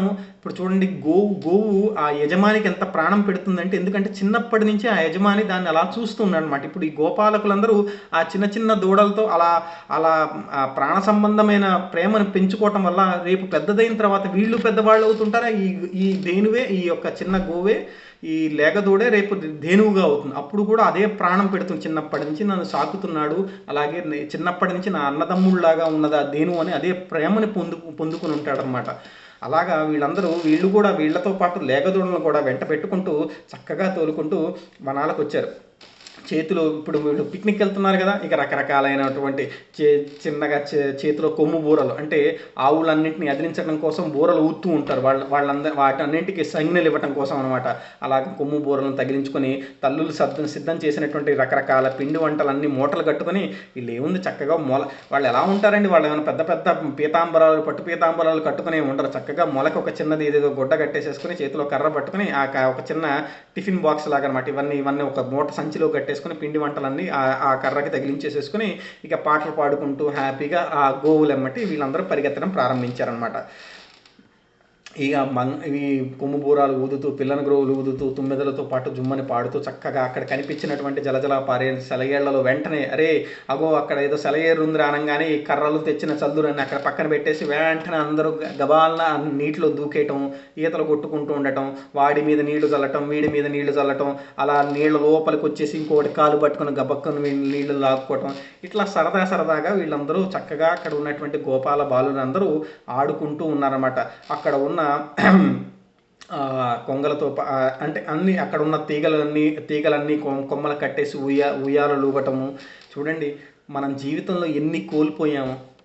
అక్కడ శ్రీకృష్ణుడు ఆ పిల్లలతో ఎన్ని ఆటలు ఆడాడో, భాగవతంలో దశమస్కందంలో ఎన్ని ఆటలు మెన్షన్ చేశారో, అసలు ఎంత ఆనందం బాల్యంలో ఆ శ్రీకృష్ణుడు ఆ గోపాల బాలులతో కలిపి అనుభవించాడో, అసలు ఎన్ని ఉన్నాయో. నదీ జనాలలో గోతులలో దాక్కునేవాళ్ళట, ఆ తర్వాత దూకేవాళ్ళట, కుప్పించి దూకేవాళ్ళట, ఆ తర్వాత పరిగెడుతూ, కేరింతలు కొడుతూ, నడుచుకుంటూ, పడిపోతూ, అలసిపోతూ, ఇలా రకరకాలుగా. ఆ తర్వాత ఒకడేమో ఇక చిన్నగా ఇంకా ఆకలేస్తుంది. ఆకలేయంగానే అందరూ చుట్టూ కూర్చున్నారు. రే నువ్వేం తెచ్చావురా అంటూ పక్కన ఉన్న శ్రీకృష్ణుడు పక్కన ఉన్న వాడిని అడగటం. వాడు ఏదో ఇది నేను తీసుకొచ్చా కృష్ణ, మా అమ్మ నా కోసం బాగా కలిపి పెట్టింది, ఇగో పెరుగున్నాము, దాంట్లో చక్కగా ఆవకాయ ముక్క వేసుకుని మా అమ్మ నాకు బాగా కలిపి పెట్టింది అనగా, రే మరి నాకురా అంటూ కావని అడిగాడు. ఇంకొకడేమో అమ్మో నేను నీకు పెట్టనగానే ఇవ్వు నాకు ఇవ్వు అని చెప్పేసి వీడి చేతిలోంచి వీడు లాక్కున్నాడు. అలాగే ఒకడేమో పరధ్యానంగా తింటూ ఉంటే వెనక నుంచి ఇంకొకడు వచ్చేసి భూ అనేవాడు. వెంటనే వాడు భూ అనగానే వాడి చేతులు ఉన్నది గబాలను వదిలేసేవాడు, అలా భయపెట్టేవాడు అనమాట. అలా ఒకళ్ళ చేతిలో ఉన్నది ఒకళ్ళు తింటూ చూడండి ఎటువంటి స్వామి అండి ఆయన. అసలు వెంకటేశ్వర సుప్రభాతంలో చెప్తారు ఒక చోట, పండితులందరూ, అర్చక స్వాములందరూ ముక్కుకి గుడ్డలు కట్టుకొని స్వామి నువ్వు లేస్తావనేసి సుగంధ పరిమళములతో ఉన్నటువంటి జలములన్నింటినీ తయారు చేస్తూ ఉంటారు. నువ్వు లేవంగానే నువ్వు నీళ్లు తాగుతావని, ముక్కులకు వాసన తగిలితే మీ వాసన పీల్చిన పాపం వస్తుందని చెప్పి ముక్కులకి చెవులకి అన్నిటికీ గుడ్డలు కట్టుకొని లేలా లవంగ ఘనసార అంటూ ఒక శ్లోకం ఉంటుంది. అక్కడ ఏంటంటే చక్కగా ఆ యాలకులు వేసినటువంటి సుగంధ ద్రవ్యములు వేసి తులసి మాలలు వేసి తులసి దళములు వేసి అన్ని రకాలుగా చక్కగా రంగరించినటువంటి ఒక పవిత్ర జలమును తయారు చేసి స్వామి వాసన తగలకుండా మడి కట్టుకొని వచ్చి నీ చేతికి ఇచ్చి స్వామి మీరు నీళ్లు తాగి లే స్వామి, ఈ ప్రపంచమంతా మీరు లేవటం కోసం ఎదురు చూస్తున్నది అంటూ అంతటి భోగమును పొందేటటువంటి స్వామి, వాసన కూడా తగలకుండా మడి కట్టుకుని అంత పరమ పవిత్రంగా తీసుకొచ్చి ఇచ్చినటువంటి వాటిని స్వీకరించేటువంటి స్వామి ఈరోజు ఎంగిలి ముద్దలు తింటున్నాడు. ఆ యొక్క స్థితిని చూడండి ఒక్కసారి. ఇది చెబితే మారేది కాదు, చెబితే అంటే ఒకసారి వింటే అది మాట్లాడుతుంటేనే కళ్ళెమ్మటి నీళ్లు ధారలుగా వచ్చేటువంటి పరిస్థితి. అంతటి అత్యద్భుతమైనటువంటి సన్నివేశం, మనం ఊహించలేనటువంటి సన్నివేశం. భగవంతుడు ఇలా ఉంటాడా, భగవంతుడు ఇలా కూడా ఉండగలడా అని ఎన్నో ప్రశ్నలు భక్తుల మనస్సుల్లో వచ్చే వాటన్నింటికీ ఈ సమాధానాలు ఇవి. భగవంతుడు ఎక్కడైనా ఉంటాడు, ఎలా అయినా ఉంటాడు. నువ్వు ఎలా ఉంటావో నీకంటే కిందగా కూడా భగవంతుడు ఉండగలుగుతాడు అని చెప్పేటువంటి సన్నివేశం. చల్దుల అంటే ఒక ఎంగిలి ముద్దలు తింటున్నాడు, ఒకడరే నాకీరా. ఇగో ఆయన ఎలా తినాలో కూడా చెప్తున్నాడు. వేళ్ల సందుల్లో ఆవకాయ పెట్టుకొని నోట్లో ఇట్లా పెట్టుకొని ఇలా తింటూ ఇలా చూడండి. అంటే మనం మామూలుగానే పిల్లలు చేస్తుంటే ఏంట్రా తింటాం, మంచిగా తినలేవా అంటూ గట్టిగా అరుస్తాం. కానీ స్వామి ఎలా తిన్నాడు ఆ రోజున, వాళ్లతో ఎటువంటి భేదభావాలు లేకుండా, అసలు ఎటువంటి ఏహ్యభావాలు లేకుండా ఎంతో ఆనందంగా ఒక గోపాలకుడు ఎలా ఉంటాడో స్వామి అలా ఉన్నాడు. ఇంకా అంటే మనం ఇంకా పిలిస్తే స్వామి ఎందుకు రాడండి? మనం కనుక మనస్ఫూర్తిగా తండ్రి వచ్చి కూర్చో, నాతో పాటు భోజనం చేద్దు కానీ కూర్చో అంటూ మనం నిజంగా పిలిస్తే భగవంతుడు ఖచ్చితంగా దిగి వస్తాడు. అలా ఉన్న స్వామి ఇలా ఎందుకు ఉండడు? అటువంటి ప్రేరణ కలిగించే శ్లోకాలు ఇవన్నీ, అలాంటి ప్రేరణ కలిగించేటువంటి కథలు ఇవన్నీ. ఇంకొకడు కృష్ణుడు దూరంగా నడుస్తూ ఉంటే కృష్ణుడిని ఎవరు ముట్టుకుంటారు అంటే వీళ్ళు చేతులు అన్నం పట్టుకుని పరిగెడుతున్నారన్నమాట, శ్రీకృష్ణుడిని ఎలాగైనా పట్టుకోవాలని. శ్రీకృష్ణుడు కూడా ఒరే నన్ను పట్టుకుంటారా అంటూ 2 చేతులతో 2 గుప్పెట్లతోనూ అన్నం తను తెచ్చుకున్నటువంటి గారెలు ఇవన్నీ ఒక చేతులు ఇవి పట్టుకుని ఇది తింటూ ఒరే నన్ను పట్టుకుంటారా అంటే ఈయన పరిగెడుతూ ఉంటాడు. ఇంకా వీళ్ళని ఎన్ని పట్టుకోవటం కోసం వాళ్ళు పరిగెడుతుంటాడు. అసలు ఏడ్చారండి దేవతలు, కళ్ళెమ్మటి నీళ్లు పెట్టుకుని ఏడ్చారు. ఒరే ఏం పుణ్యం చేశారా వాళ్ళు, ఏం పాపం చేశానరా మేము, అసలు భగవంతుణ్ణి అలా చూస్తాం. అసలు మునులు, ఋషులు, మహర్షులు, దేవతలు, 3 కోటి దేవతలు ఉదయాన్నే తిరుమల క్షేత్రానికి వెళ్ళి స్వామి దర్శనం కోసం నిలబడతారు. అటువంటి వాళ్ళందరూ ఆ రోజున ఏడ్చారు. ఒరే ఏం అదృష్టం రా వీళ్ళు, ఏం అదృష్టం రా అని. ఎన్నడైన యోగ విభులెవ్వరి పాద పరాగం వింతయు గన్నల గానరెట్టి హరికౌగిట చేర్చు చెట్టం బట్టుచున్ దన్నుచున్ గృద్దుచున్ నగుచియున్ దద్దుయు భయపడి ఆడుచున్ మన్నన చెయ్యు వల్లవ కుమారుల భాగ్యములు ఇంత వెప్పునే. చూడండి ఎలా ఉన్నారంట వాళ్ళు. ఎన్నడునైన యోగి విభులెవ్వని పాద పరాగం వింతయు గన్నుల కానరట్టి హరి కౌగిట చేర్చుచున్. ఎప్పుడు కొన్ని లక్షల సంవత్సరములు తపస్సు చేసిన, ఎన్ని చేసినా పాద పరాగము కూడా మన దృష్టి ఎందు పడదే అటువంటి యోగీశ్వరులు ఉన్నారు. ఎన్నో లక్షల సంవత్సరములు తపస్సు చేసిన భగవంతుని యొక్క పాద పరాగము కూడా వాళ్ళ యొక్క దృష్టిలో పడినటువంటి యోగీశ్వరులు ఉన్నారు. కానీ కానరెట్టి హరి, అటువంటి వాళ్ళు కూడా కాననటువంటి హరి ఈనాడు వీళ్ళ కౌగిట్లో చేరుతున్నాడు. కౌగిట చేర్చు చెట్టం బట్టుచు తన్నుచు గుద్దుచు ఒరే కృష్ణ కొట్టున, ఒరే కృష్ణ ఇది అంటూ వాళ్ళు తంతున్నారు, కాళ్ళతో తంతున్నారు పరబ్రహ్మాన్ని, చేతులతో గుద్దుతున్నారు పరబ్రహ్మాన్ని. అక్కడ అసలు చూడండి వాళ్ళ వరే భయపడి ఆడుచున్ మన్నన చేయు పల్లవ కుమారులు. వాళ్ళు ఎవరైనా పరమ యోగీశ్వరుల పుణ్యాత్ముల కాదు, ఏమీ అన్నం పుణ్యం ఎరిగినటువంటి పల్లవ కుమారులు వాళ్ళు చేస్తున్నారు. వాళ్ళ భాగ్యములు ఎంత యొప్పునే. అటువంటి భాగ్యం ఎవరికైనా దక్కుతుందా? అసలు అది వాళ్ళు ఏడుస్తున్నారు ఈ రోజున. అసలు ఇటువంటి భాగ్యమా, ఇంత కరుణామయుడా, ఎంత దయాద్ర హృదయుడా స్వామి అంటూ ఆ రోజు వాళ్ళందరూ ఏడుస్తున్నారు. మహాయోగులు కూడా ఏ పరమ పురుషుని పాద పద్మాల ధూళి కొంచెం కూడా చూడలేరు. అటువంటి కృష్ణునితో గోప బాలకులు కలిసి ఆడుతున్నారు, అతన్ని కౌగిలించుకుంటున్నారు, చెట్టాపట్టాలు వేసుకొని తన్నుతున్నారు, గుద్దుచున్నారు, హాస్యములు ఆడుతున్నారు, కలిసి ఆడుకుంటూ ప్రేమిస్తున్నారు. గోప బాలకుల యొక్క ఈరోజు గోప బాలకులు ఎటువంటి భాగ్యము ఎవరికైనా ఉంటుందా? ఎంతటిదని చెప్పండి. యోగులకు విధులకు బ్రహ్మసుఖానందం బై భక్తగణకు దైవత మేమందు బాలుడకు హరి పొందుంగన్నిరి గొల్లలెట్టి పుణ్యులం గలరే అని వాళ్ళు ప్రశ్నలు వేసుకుంటున్నారు దేవతలందరూ. యోగులకు బ్రహ్మానంద స్వరూపుడు, భక్తులకు ఆరాధ్యమైనటువంటి వాడైన భగవంతుడు అజ్ఞానులకు బాలుల వలె కల్పిస్తూ ఉన్నాడు. ఆయన ఎవరు ఏ విధంగా భావిస్తే ఆ విధంగా అనుగ్రహించేవాడు. కృష్ణుని సాన్నిధ్యమును పొందినటువంటి గోపాల బాలకుల కంటే పుణ్యాత్ములు ఈ జగమ్మునందు కలరే అంటూ చేతులెత్తి దండం పెడుతున్నారు అటువంటి వాళ్ళందరూ. అసలు ఆ విధంగా అసలు పరమేశ్వర ఆ రకంగా వాడు చెప్పుకుంటూ ఉండంగానే అలా చెప్పుకుంటూ సుఖయోగీంద్రుడు పరీక్ష మహారాజుతో ఇలా అన్నాడంట. ఏమన్నాడు? ఇలా వీళ్ళందరూ ఆనందంగా సంతోషంగా బృందావనంలో కాలం గడుపుతుండగా ఒకానొకప్పుడు అఘాసురుడు అనేవాడు ఒకడు బయలుదేరాడు. ఆడి పేరు చెబితేనే దేవతలు అమృతం తాగి మరణం లేని దేవతలు కూడా అఘాసురుని పేరు చెప్తే ధైర్యం పోగొట్టుకునేవాళ్ళు. ఆ అఘాసురుడు ఎప్పుడు మరణిస్తాడా అంటూ వాళ్ళు కూడా ఎదురు చూస్తూ ఉండేవాడు. వాడు బకాసురుని తమ్ముడు. తన అన్నని చంపిన తోటి బాలకులతో సహా చంపుతానని గర్వంతోనూ రోషంతోనూ రెచ్చిపోయి వాడు బయలుదేరాడు. అతడు కూడా కంసుని సేవకుడే. కంసుని ఆజ్ఞానుసారమే అతడు బయలుదేరాడు. ఈ అఘాసురుడు పేరు చెబితేనే దేవతలు భయపడేవాళ్ళట. అదేంటండి, ఒక రాక్షసుడికి దేవతలు భయపడటం ఏంటండి అనొచ్చు. దీని యొక్క తత్వం మళ్ళీ మనం మాట్లాడదాం. అయితే వీడెవడంట, ఈ బకాసురుని తమ్ముడట. వీడు అన్నను చంపిన వాడిని ఎలాగైనా చంపాలి, ఈ తోటి బాలకులతో తిరుగుతూ ఉంటాడు కదా, వీడిని ఎలాగైనా చంపాలి అని రోషంతో రెచ్చిపోయి వాడు కంసుని, వాడు కూడా ఈ బకాసురుడి గనక ఎలా కంసుడి యొక్క ఈ ప్రతినిధి, వీడు కూడా కంసుని యొక్క ప్రతినిధి. ఈ బాలుడిని ఎలాగైనా చంపాలనుకుని ఈయన ఇలా అనుకున్నాడు అనమాట. ఎవడు, ఈ అఘాసురుడు. ఈ గోపాలకులకు ప్రాణాలు ఈ బాలురు ఇద్దరే. ఎవరు, ఈ అన్నదమ్ములు బలరామకృష్ణులే ఈ గోపాలకులకు ఉన్న అన్ని ప్రాణాలు, పంచప్రాణాలు. ఎందుకంటే ఇప్పుడు చూశాడు కదా బకాసురుడు కృష్ణుని అలా టచ్ చేసిన మరుక్షణం వీళ్ళందరూ కింద పడిపోయారు, ఇంకా ప్రాణాలు లేనట్టుగానే పడిపోయారు అనమాట. అంటే వీళ్ళ యొక్క ఆస్తిత్వము, వీళ్ళ యొక్క మనస్సు, వీళ్ళ యొక్క బుద్ధి మొత్తము ఇప్పుడు ఈ ఇద్దరి బాలకుల మీదే ఉన్నది.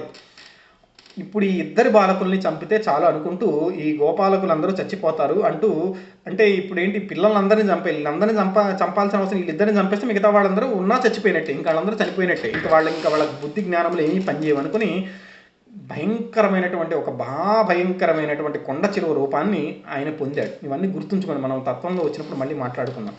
ఆ కొండ చిలువ యొక్క అది ఒక యోజనము వెడల్పైన పర్వతం అంత పొడవునా ఉన్నదనమాట. ఒక వెడల్పు యోజనం ఎంత ఉంటుందో దాని యొక్క శరీరం అంత వెడల్పుగా ఉంది. పొడవు గురించి మాట్లాడట్లేదు, వెడల్పే. దాని యొక్క ముఖ భాగమే ఒక యోజనం అంత ఉన్నదనమాట. ఆ తర్వాత దాని యొక్క పొడవు ఒక మహాపర్వతం ఎంత పొడవుగా ఉంటుందో అంత పొడవు. దాని కూరలు పర్వత శిఖరములు కూడా మించిపోయినట్టుగా ఉన్నాయి. నల్లటి మేఘాల వంటి తన పెదవులను తెరిచి, తన నోటిని తెరచి ఆ పై పెదవి ఆకాశాన్ని తన్నుతుండగా పర్వత గుహవలే కూరల సందులో అంధకారమందురమైనటువంటి నోటిని భయంకరంగా తెరిచి అది ఉన్నదనమాట. దాని ఉచ్ఛ్వాస నిశ్వాసములు కూడా వేడి నిప్పులు కురుస్తూ ఉన్నాయన్నమాట. నాలుకలను కదిలిస్తూ నేల మీద పరుచుకొని పడుకున్నది రాకాసి కొండ చిలువ అనమాట. అంటే వాళ్ళ దారిని అడ్డగించే రకంగా, ఇంకా వాళ్ళు అరణ్యం నుంచి బయటికి వెళ్ళాలంటే, ఆ దారి నుంచి బయటికి వెళ్ళాలంటే ఇంకా బయటికి వెళ్ళలేకుండా ఒక నోటిని భయంకరంగా పర్వతం యోజనం అంత వెడల్పుతో దాని యొక్క నోటిని తెరిచి అది పడుకుని ఉన్నదనమాట. అయితే ఇప్పుడు వీళ్ళందరూ ఎవరు, శ్రీకృష్ణుడి యొక్క ఇప్పుడు చెలికాళ్ళు అనమాట. వీళ్ళు శ్రీకృష్ణుడితో పాటు గోప బాలకులందరూ ఆ దూడలను కూడా కలిసి ఇప్పుడే మింగేస్తాను అంటూ ఆ రాక్షసుడు అలా నోరు తెరుచుకున్నాడు. గోపబాలుడు దారిన వస్తూ ఆ కొండ చెరువును చూశారు. అదిగో అదేదో పెద్ద అడవి కొండ చెరువులాగా ఉన్నదే అంటే వాళ్ళు చూశారు. అది పర్వతం అంత శరీరంతో పడుకున్నది చూశారా. దాని యొక్క అగ్ని జ్వాలలు తీక్షణమైన బుసలు కొడుతూ ఉన్నది, నాలుకల నుంచి అగ్ని జ్వాలలు రేగుతూ ఉన్నాయి అంటూ అది దారి మధ్యన భయంకరంగా పడుకున్నది అంటూ ఒకరినొకరు చూపించుకున్నారు.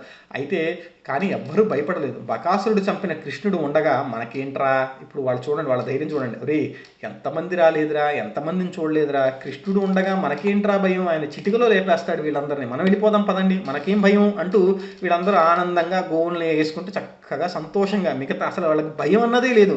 ఇంకా శ్రీకృష్ణుడు ఉండగా నాకేంటి భయం, ఈ ప్రపంచంలో చరాచర సృష్టి మొత్తాన్ని నడిపించేటువంటి ఈశ్వరుడు నా వెంట ఉండగా ఇంకా నాకెందుకు భయం అంటూ వీళ్ళందరూ, అంటే ఒక భక్తుడు ఉండవలసిన ధైర్యమును గురించి చెప్తున్నాడు అనమాట. ఎవడు ఎంత శక్తివంతుడైనా కావచ్చు, కానీ నా వెంట ఈశ్వరుడు ఉండగా నన్ను ఎవడు అడ్డలేడంటూ ఈయన ఆనందంగా పరిగెడుతూ ఉన్నారన్నమాట. కృష్ణుడు ఇలా అనుకున్నాడు, అయ్యో వీళ్ళందరూ అర్భకుల్లాగా ఉన్నారు, ఇది మామూలు పాము కాదు, ఇది మహారాక్షసుడని వీళ్ళు తెలుసుకోలేకుండా ఉన్నారు. నేనున్నానన్న మొండి ధైర్యంతో వీళ్ళు నిర్భయంగా దీన్ని ఎదుర్కొంటున్నారు. అందువల్ల వీళ్ళని నేను రక్షించి తీరాలని శ్రీకృష్ణుడు, చూడండి భక్తుడి పట్ల భగవంతుడి యొక్క కృప ఎలా ఉంటుందో, అంత చిన్ని కృష్ణుడి రూపంలో ఉన్నటువంటి, కృష్ణుడి మనస్సులో ఉన్నటువంటి ఆలోచన చూడండి. కృష్ణుడికి వెంటనే ఆ రాక్షసునిపై కోపం వచ్చింది. ఎందుకంటే తనను ఏదైనా ఇబ్బంది పెట్టాలనుకుంటే స్వామి ఏమీ అనుకోడు, కానీ తన భక్తుల్ని ఇబ్బంది పెట్టాలనుకుంటే మాత్రము స్వామికి ఎనలేని కోపం వస్తుంది. అందువల్ల స్వామికి వెంటనే వీళ్ళని ఇబ్బంది పెడుతున్న ఈ గోపాలకులకి ఇబ్బంది రాబోతున్నది అన్న కోపంతో స్వామి అతడు కూడా వారి వెంటనే, అంటే వీళ్ళు వెళ్తున్నారు పాము నోటులోకి, అది ఏముంది ఏదైనా శ్రీకృష్ణుడు చూసుకుంటాడని వీళ్ళు నడుచుకుంటూ వెళ్ళిపోతున్నారు. వాళ్ళు ఆ భయంకరమైన నోటులోకి వాళ్ళు నడుచుకుంటూ వెళ్తూ ఉండగానే ఈయన కూడా వాళ్ళని వదిలిపెట్టకుండా వీళ్ళ వెంటనే ఆయన కూడా నడుస్తూ వెళ్తున్నాడు అనమాట. వెంటనే అఘాసురుడు వారందరినీ మింగివేసే ఆవేశంతో నోరు ఒక్కసారిగా అప్పగించి ప్రళయకాలంలో బగ్గున జ్వలించే భయంకర జ్వాలలాగా మంటలు వండుచున్నటువంటి తన నాలుకలతో వారందరినీ నోటిలోకి లాగి మృంగివేశాడు. దేవతలందరూ మహాసర్పము మింగివేయటం శ్రీకృష్ణుని మింగివేయటం చూసి భయపడిపోయారు. గోపాల బాలకుల మనస్సులని శ్రీకృష్ణుని చుట్టూనే తిరుగుతున్నాయి. వారు శారీరకంగా బలవంతులు కారు, చిన్న పిల్లలు. తాము చేస్తున్న చిక్కములు కూడా వారికి బరువే, అంటే వాళ్ళు మోస్తున్నటువంటి కర్రలు కూడా వాళ్ళకి బరువే. అయితే ఆ గోపకుమారులు కృష్ణునికి తనను తాము సమర్పించుకున్నారు కనుక వాళ్ళు చాలా ధైర్యంగా ఉన్నారు. చూడండి, ఒక భక్తుడి యొక్క పరిస్థితిని గురించి చెప్తున్నాడు. వీళ్ళు నిజానికి చాలా చిన్న పిల్లలు. వాళ్ళేం బలవంతులు, ఈ రాక్షసుని ఎదుర్కొనేంత బలవంతులు ఏం కాదు. కానీ వాళ్ళు ఎవరికి సమర్పించుకున్నారు? వాళ్ళు శ్రీకృష్ణుడికి అన్యథా శరణం నాస్తి త్వమేవ శరణం మమ తస్మాత్ కారుణ్య భావేన రక్ష రక్ష జనార్దన అన్న మంత్రవచనానికి శాబ్దిక కథారూపం ఇదనమాట. అన్యథా శరణం నాస్తి, నాకు నువ్వు తప్ప ఇంకా ఒక దిక్కు లేదు. అన్యథా శరణం నాస్తి త్వమేవ శరణం మమ, నిన్ను మాత్రమే మేము శరణు వేడుతున్నాము పరమేశ్వర అంటూ ఆయన రక్ష రక్ష జనార్దన అన్న పదానికి నువ్వే రక్షింపాలి, రక్షింపగలిగిన వాడివే నువ్వు, రక్ష అనేదే నీకు పేరు, అందువల్ల నిన్ను మాత్రమే మేము శరణు జొచ్చుతున్నాము కనుక స్వామి నువ్వు రక్షించు అన్న మంత్ర శబ్దానికి ఇక్కడ తార్కిక ఉదాహరణ ఇక్కడ గోపాల బాలుడు అనమాట. ఇంకా వాళ్ళకి ఏమీ తెలియదు, వాళ్ళకి శ్రీకృష్ణుడు ఉన్నాడు, ఇంకా శ్రీకృష్ణుడు చూసుకుంటాడు, నాకు సంబంధం లేదు, నేను వెళ్ళిపోతున్నాను. అంటే భక్తుడి యొక్క పరిస్థితి, ప్రహ్లాదుడి యొక్క పరిస్థితి ఎలా ఉందో ఈరోజు గోప బాలకుల యొక్క పరిస్థితి ఎలా ఉంది అంటే, ప్రహ్లాదుడి పరిస్థితి కూడా ఏంటి, ఎక్కడ ఉన్నాడో చూపించరా అంటే, ఇందుగలడందు లేడు సందేహము వలదు చక్రి సర్వోపగతుండు ఎందెందు వెతికి చూచిన అందందే కలడు దానవాగ్ని వింటి అంటూ ఎక్కడ ఈ సమస్త బ్రహ్మాండములు అలా జరజరా తిరుగుతున్నాడు. అక్కడ పరమేశ్వరుడు కూడా అయ్యో ఎక్కడ చూపిస్తాడో వీడి వేలు కొన ఎక్కడ ఆగుతున్నదో అంటూ సర్వ బ్రహ్మాండములంతో నరసింహాకృతి ఆ రోజు నిమిడిపోయిందనమాట. వీడు అగో ఆ డోర్ని చూపిస్తాడు, ఆ డోర్లోంచి బయటకు వచ్చారు, స్తంభాన్ని చూపిస్తాడు, స్తంభంలోంచి వచ్చేయాలి, లేదా ఆ సింహాసనం నుంచి చూపిస్తాడు, సింహాసనం, అలా ప్రపంచంలోని చరాచర వస్తు ప్రపంచంలోకి నరసింహాకృతి నిండిపోయి ఉన్నదనమాట. ప్రహ్లాదుడి వేరు ఎక్కడ ఆగిందో అక్కడి నుంచి బయటకు వచ్చేయడానికి ఆయన కూడా సిద్ధమైపోయి ఉన్నాడనమాట ఆ రోజున. అలాగా ఇక్కడ పరమేశ్వరుడు కూడా భక్తుడిని కాపాడటం కోసం వీళ్ళు వెళ్ళిపోతున్నారు, ఇంకా పర్లేదు అంటూ ఆ జ్వాలాగ్నిలోకి, అగ్ని కనిపిస్తూనే ఉంది అంటే అగ్నిలోకి కూడా వీళ్ళు నడుచుకుంటూ అంటే ఎంత ధైర్యం తెచ్చుకున్నారో చూడండి, పరమేశ్వరుడు ఉన్నాడని చెప్పి. అటువంటి ప్రేరణ పొందారండి పరమేశ్వరుడి సాంగత్యం చేత వాళ్ళు. ఆ రకంగా భయంకరం సర్పం చేత మింగపడుతున్నట్టు తన మిత్రులందరినీ శ్రీకృష్ణుడు తనతో అనుకున్నాడు. ఒకవేళ నేను బయటకు వచ్చినా అయ్యో మా పిల్లలేరి లేగదూడలేరి నీతో పాటే వచ్చారు కదా కృష్ణ అంటూ వాళ్ళు నా కొడుకులు ఏమైనారు అంటూ వాళ్ళందరూ అడుగుతారు. అప్పుడు నేను వాళ్ళకి ఏమని చెప్పగలను? ఈనాడు వీరందరూ పాము నోటికి అప్పగించాడు ఆ బ్రహ్మదేవుడు. ఈ విధి ఎప్పుడు ఇలాంటి క్రూరకృత్యాలే చేస్తా అంటే ఈయన పరమేశ్వరుడు అనుకుంటున్నాడు అనమాట. వీళ్ళని ఈ రకంగా వీళ్ళకి రాత్రాసేడేంటి బ్రహ్మ అనుకుంటూ ఆయనకి ఏంటండి సర్వము చూడగలవాడు, అన్నీ చూసేటువంటి రక్ష కలిగిన వాడు. అంటనే ఆయన ఏం చేశాడంటే రాక్షసులందరూ గర్వంతో అంటే రాక్షసుడు కూడా శ్రీకృష్ణుడిని మింగాడని చూసినటువంటి దేవతలు కూడా భయపడ్డారనమాట. వెంటనే ఆ శ్రీకృష్ణుడు ఏం చేశాడు, సరేరా నీ పని ఎలా ఉందా అంటూ ఆ కంఠం దాకా వెళ్ళాడు. మరి వీళ్ళందరికీ కంఠమే అనమాట కారణం. ఎందుకంటే అదే శ్వాసకి స్థానం. ఏ జీవికైనా శ్వాస వెళ్ళాలి అంటే ఈ స్థానమే సరైన స్థానం. ఎందుకంటే ఈ నాసాగ్రము నుంచి వెళ్ళినటువంటి ఈ శ్వాస కంఠము ద్వారా లోపలికి, అంటే ఒకవేళ నాసిక మూసుకుపోయినా మనం నోటితో గాలి పీల్చుకుంటూ ఉంటాం, అదే కంఠం పట్టేసుకుంటే ఇంకెక్కడ గాలి పీల్చుకుంటాం. అందువల్ల ఈయన కూడా కంఠం దాకా వెళ్ళి ఒక్కసారిగా ఇనప స్తంభంలాగా అన్ని దిక్కులకి పెరిగిపోయాడు ఆయన. అంటే ఇలా అడ్డంగా యోజనము, అలా నిలువుగా, అంటే ఇంకా గాలి దూరటానికి కూడా వేలు లేనంత గొప్ప ఇనప గుదియలాగా పెరిగిపోయాడు అనమాట ఆయన. ఎప్పుడైతే ఆయన కంఠ ద్వారానికి అలా అడ్డం పడ్డాడో, అంటే అడ్డము నిలువు రెండు రకాలుగా పెరిగిపోయి ఇంకా కంఠనాళం ఎంత పెద్దగా ఉంటుందో కరెక్ట్గా అంతే సైజులో ఉన్న ఒక ఇనుప గుదియలాగా వెళ్ళిపోయి అడ్డం పడ్డాడు. ఇంకా గాలి లోపలికి వెళ్ళట్లేదు, ఇంకా లోపల ఉన్నది ఏది బయటికి రావట్లేదు. అంటే లోపల కూడా ప్రాణవాయువు బయటికి వెళ్ళాలి, ఉచ్ఛ్వాస నిశ్వాసాలు అంటాం. అందుకోసం మనం ఒక ప్రాణవాయువుని లోపలికి తీసుకుంటాము, మనం మళ్ళీ వాయువును మళ్ళీ బయటికి వదిలిపెడతాం. లోపల వాయువు బయటికి వెళ్ళట్లేదు, బయట వాయువు లోపలికి వెళ్ళట్లేదు. ఇప్పుడు వాడి పరిస్థితుల్లో ఇక వాడు కొట్టేసేసుకుంటున్నాడు, ఇంకా రాక్షసుడు, ఇంకా అయిపోయింది వాడి పని. ఇంకా ఆ తర్వాత ఆ గాలి బయటికి వెళ్ళలేక వాడి శిరస్సు పగిలిపోయిందనమాట. ఎందుకంటే లోపల నుంచి ఉన్న గాలి బయటికి రావాలి కదా, బయటికి రావడానికి అడ్డం పడ్డాడు. ఇంకా గాలి ఎటు వెళ్ళటానికి వెళ్ళలేక ప్రెషర్ ఎక్కువైపోయి తన యొక్క తల బద్దలైపోయిందనమాట. వెంటనే ఆయన వ్యాకోచించి శరీరం బద్దలై ప్రాణవాయువులు బయటకు వస్తున్నప్పుడు పెద్ద శబ్దమైంది. ఆ క్రూర సర్పంలో దూరిపోయిన గోప బాలకులు లేగదోటల మీద తన యొక్క కరుణామృత దృష్టితో చూశాడంతే ఆయన. అంతే వీళ్ళందరూ పడిపోయి ఉన్నారు కదా, మరి దాన్ని అప్పటికే లోపలికి వెళ్ళిపోయారు. వీళ్ళు లోపలికి వెళ్ళిపోగానే ఆ మరుక్షణం వాళ్ళంతా చిన్న చిన్న పిల్లలు, ఎంతసేపట్లో వాళ్ళకి మృతం రావటం, అంటే వాళ్ళు మృత శరీరులు అవ్వటం ఎంతసేపు, చాలా క్షణకాలం అంతే. అందువల్ల ఆయన తన యొక్క కరుణామృత దృష్టితో ఇలా ఒక్కసారి చూచాడంతే. వీళ్ళందరికీ మరలగా యథారూపములు సంప్రాప్తించి వాళ్ళందరూ ఆయన ఎవరండి? పరబ్రహ్మము. ఈ బ్రహ్మాండములన్నింటినీ అవలీలగా సృష్టించి తనలోకి లీనం చేసుకోగలిగినటువంటి ఆ పరబ్రహ్మానికి ఇది ఒక లీల. అంటే మనకి చెప్తున్నాడు అనమాట, ఒరే నువ్వు ఇలా ఉండరా, నువ్వు ఇలా ఉంటే ఏమిచ్చైనా నేను కాపాడుకుంటాను రా అని చెప్తున్నాడు అనమాట పరమేశ్వరుడు. వాళ్ళందరూ మేఘాలు వాళ్ళందరూ బయటకు వస్తుంటే ఎలా ఉందంట, మేఘాలు పక్కకి వెళ్ళిపోగానే ఆకాశంలో నక్షత్రాలు, చంద్రుడు దర్శనమైతే ఎంత ఆహ్లాదంగా ఉంటుందో అంత ఆనందంగా ఉన్నారనమాట. అంటే మీరు అనుకో, అప్పుడు ఈ మహాసర్పము శరీరం నుండి దిక్కులు వెలిగిపోయేంత అద్భుతమైన వెలుగు వేగంగా ఆకాశంలోంచి వెలుగుతూ శ్రీకృష్ణుని శరీరంలోకి ప్రవేశించారు. చూసిన గోపబాలు లేగదూడలతో పాటు బెదిరిపోయారు. ఆ పాపిష్టి పాము శ్రీకృష్ణుని స్పర్శతో ప్రాణం విడగానే శుద్ధ సత్వమయమైపోయింది. శ్రీహరి రూపాన్ని ఒక్కమారైనా తలుచుకుంటే ఎంతటి పాపాత్ముడైనా శ్రీహరిని తనలోనికి స్వీకరిస్తాడు. అటువంటి తననేమింగిన రాక్షసుని తనలోనికి స్వీకరించడము ఆశ్చర్యం ఏమున్నది. ఆ రకంగా దేవతలందరూ పూల వృష్టిని కురిపించారు. రంభాది అప్సరసలందరూ ఎంతో నాట్యం చేశారు. గంధర్వులు గానం చేశారు. మేఘములు మృదంగములు ధరించే సిద్ధులు శ్రీకృష్ణుడు జయజయధ్వానములు పలికారు. అయితే దేవతలందరికీ పెద్దవాడైన బ్రహ్మదేవుడు జయ జయధ్వానములు అప్పుడు అంటే వీళ్ళందరూ ఇంకా ఆనందముతో, ఇంకా హర్షాతిరేకములతో, ఇంకా వీళ్ళందరూ ఆనందంతో నృత్యములు చేయంగానే అక్కడ ఆ ఆనంద ఘోష బ్రహ్మలోకంలో ఉన్నటువంటి పరబ్రహ్మమైనటువంటి ఆ బ్రహ్మదేవుడు కూడా వినిపించి, అసలు ఏం జరుగుతుంది ఇక్కడ ఏంటి ఇంత గొప్ప, అంటే వీళ్ళందరూ ఎందుకు ఇన్ని వేడుకలు జరుపుకుంటున్నారు, ఏమైపోయిందంటూ ఆయన భూలోకం వైపుకు చూశాడు. ఇంతటి మహాసర్పము లేగలను బాలకులను చంపడానికి ప్రయత్నిస్తే కుర్రవాడు వారిని ఎలా బతికించాడో ఆశ్చర్యంగా ఉంది అంటే దేవతలందరూ చెప్తున్నాడు, ఆ కుర్రవాడు ఆ అఘాసురుడినే చంపాడు అంటూ. అంటే అఘాసురుడు అంటే ఏంటో మీకు తత్వం వచ్చినప్పుడు చెప్తాను. అఘాసురుడు లాంటి వాడినే చంపాడు. చంపినటువంటి ఈ యొక్క చిన్న బాలకుమారుడికి మేమందరం వందనాలు చేస్తున్నామంటూ దేవతలు సంతోషిస్తుంటే, ఇంత చిన్న పిల్లవాడు ఏంటి అఘాసురుడిని చంపటం ఏంటి, ఈ పిల్లవాడిని చూసి దేవతలందరూ నాట్యం వేయటం ఏంటి అని బ్రహ్మ నివ్వెరపోయాడు. ఆ తర్వాత ఆ కొండచిలువ చర్మం కొన్నాళ్ళకి ఎండిపోయి చాలా కాలం పాటు గోపబాలులకు ఆటాడుకునే గుహలాగా పనికి వచ్చింది. అంటే ఈ చర్మము ఇంకా, అంటే ఈ శరీరం ఉంటుంది కదా, ఆ యొక్క ఆత్మ వెళ్ళిపోయి పరమేశ్వరుడు లీనమైపోయినా ఆ కొండచిలువ యొక్క చర్మము శరీరం అలానే ఉండిపోతే వీళ్ళందరూ గోపబాలకులు గుహలాగా ఉందన్నమాట ఆ యొక్క కొండచిలువ యొక్క శరీరం. ఇంకా వీళ్ళు గుహలో ఆటలు ఆడుకున్నట్టుగా ఆ లోపలికి వెళ్ళి పిల్లలందరూ ఆడుకుంటున్నారు. ఈ విధంగా శ్రీకృష్ణుడు కౌమార వయస్సులో, అంటే 5వ ఏట అఘాసురుని సంహరించాడు.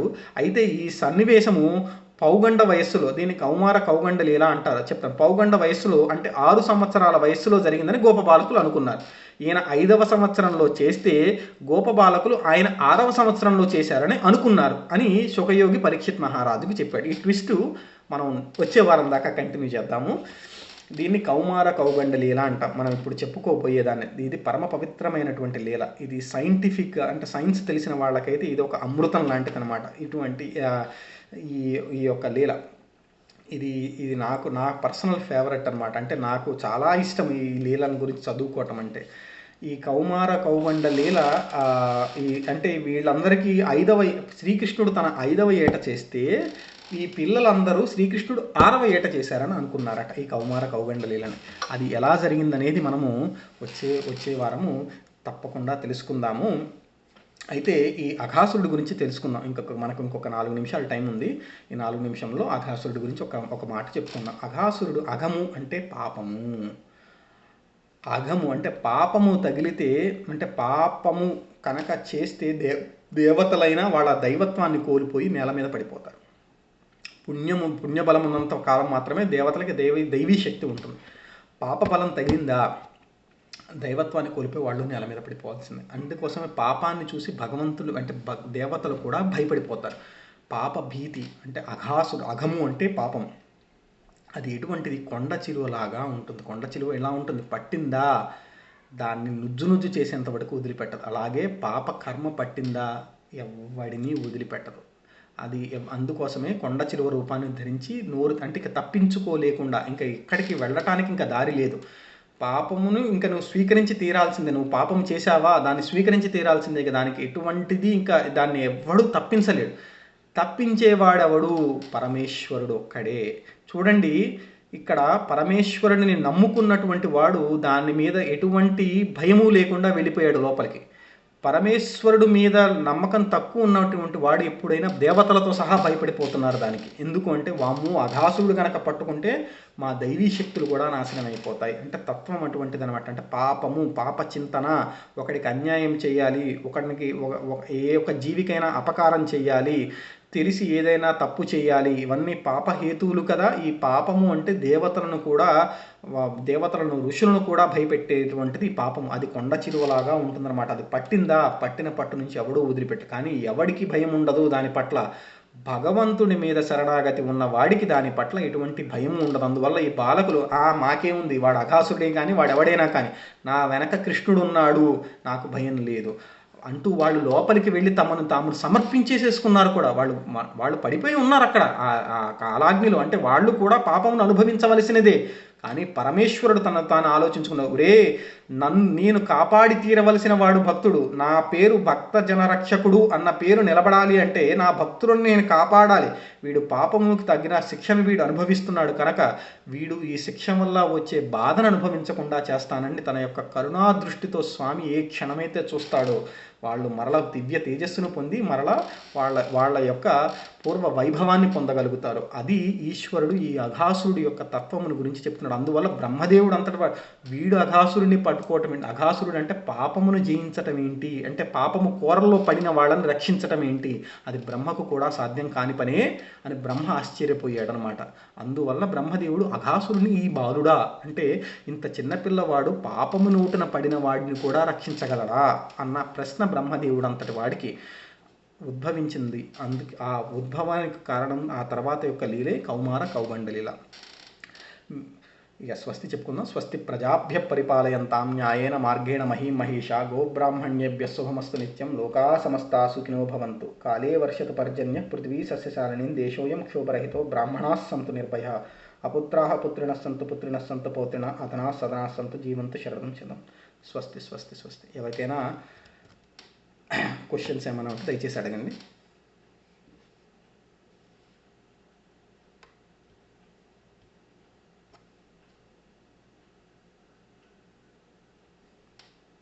సరే అండి, స్వస్తి.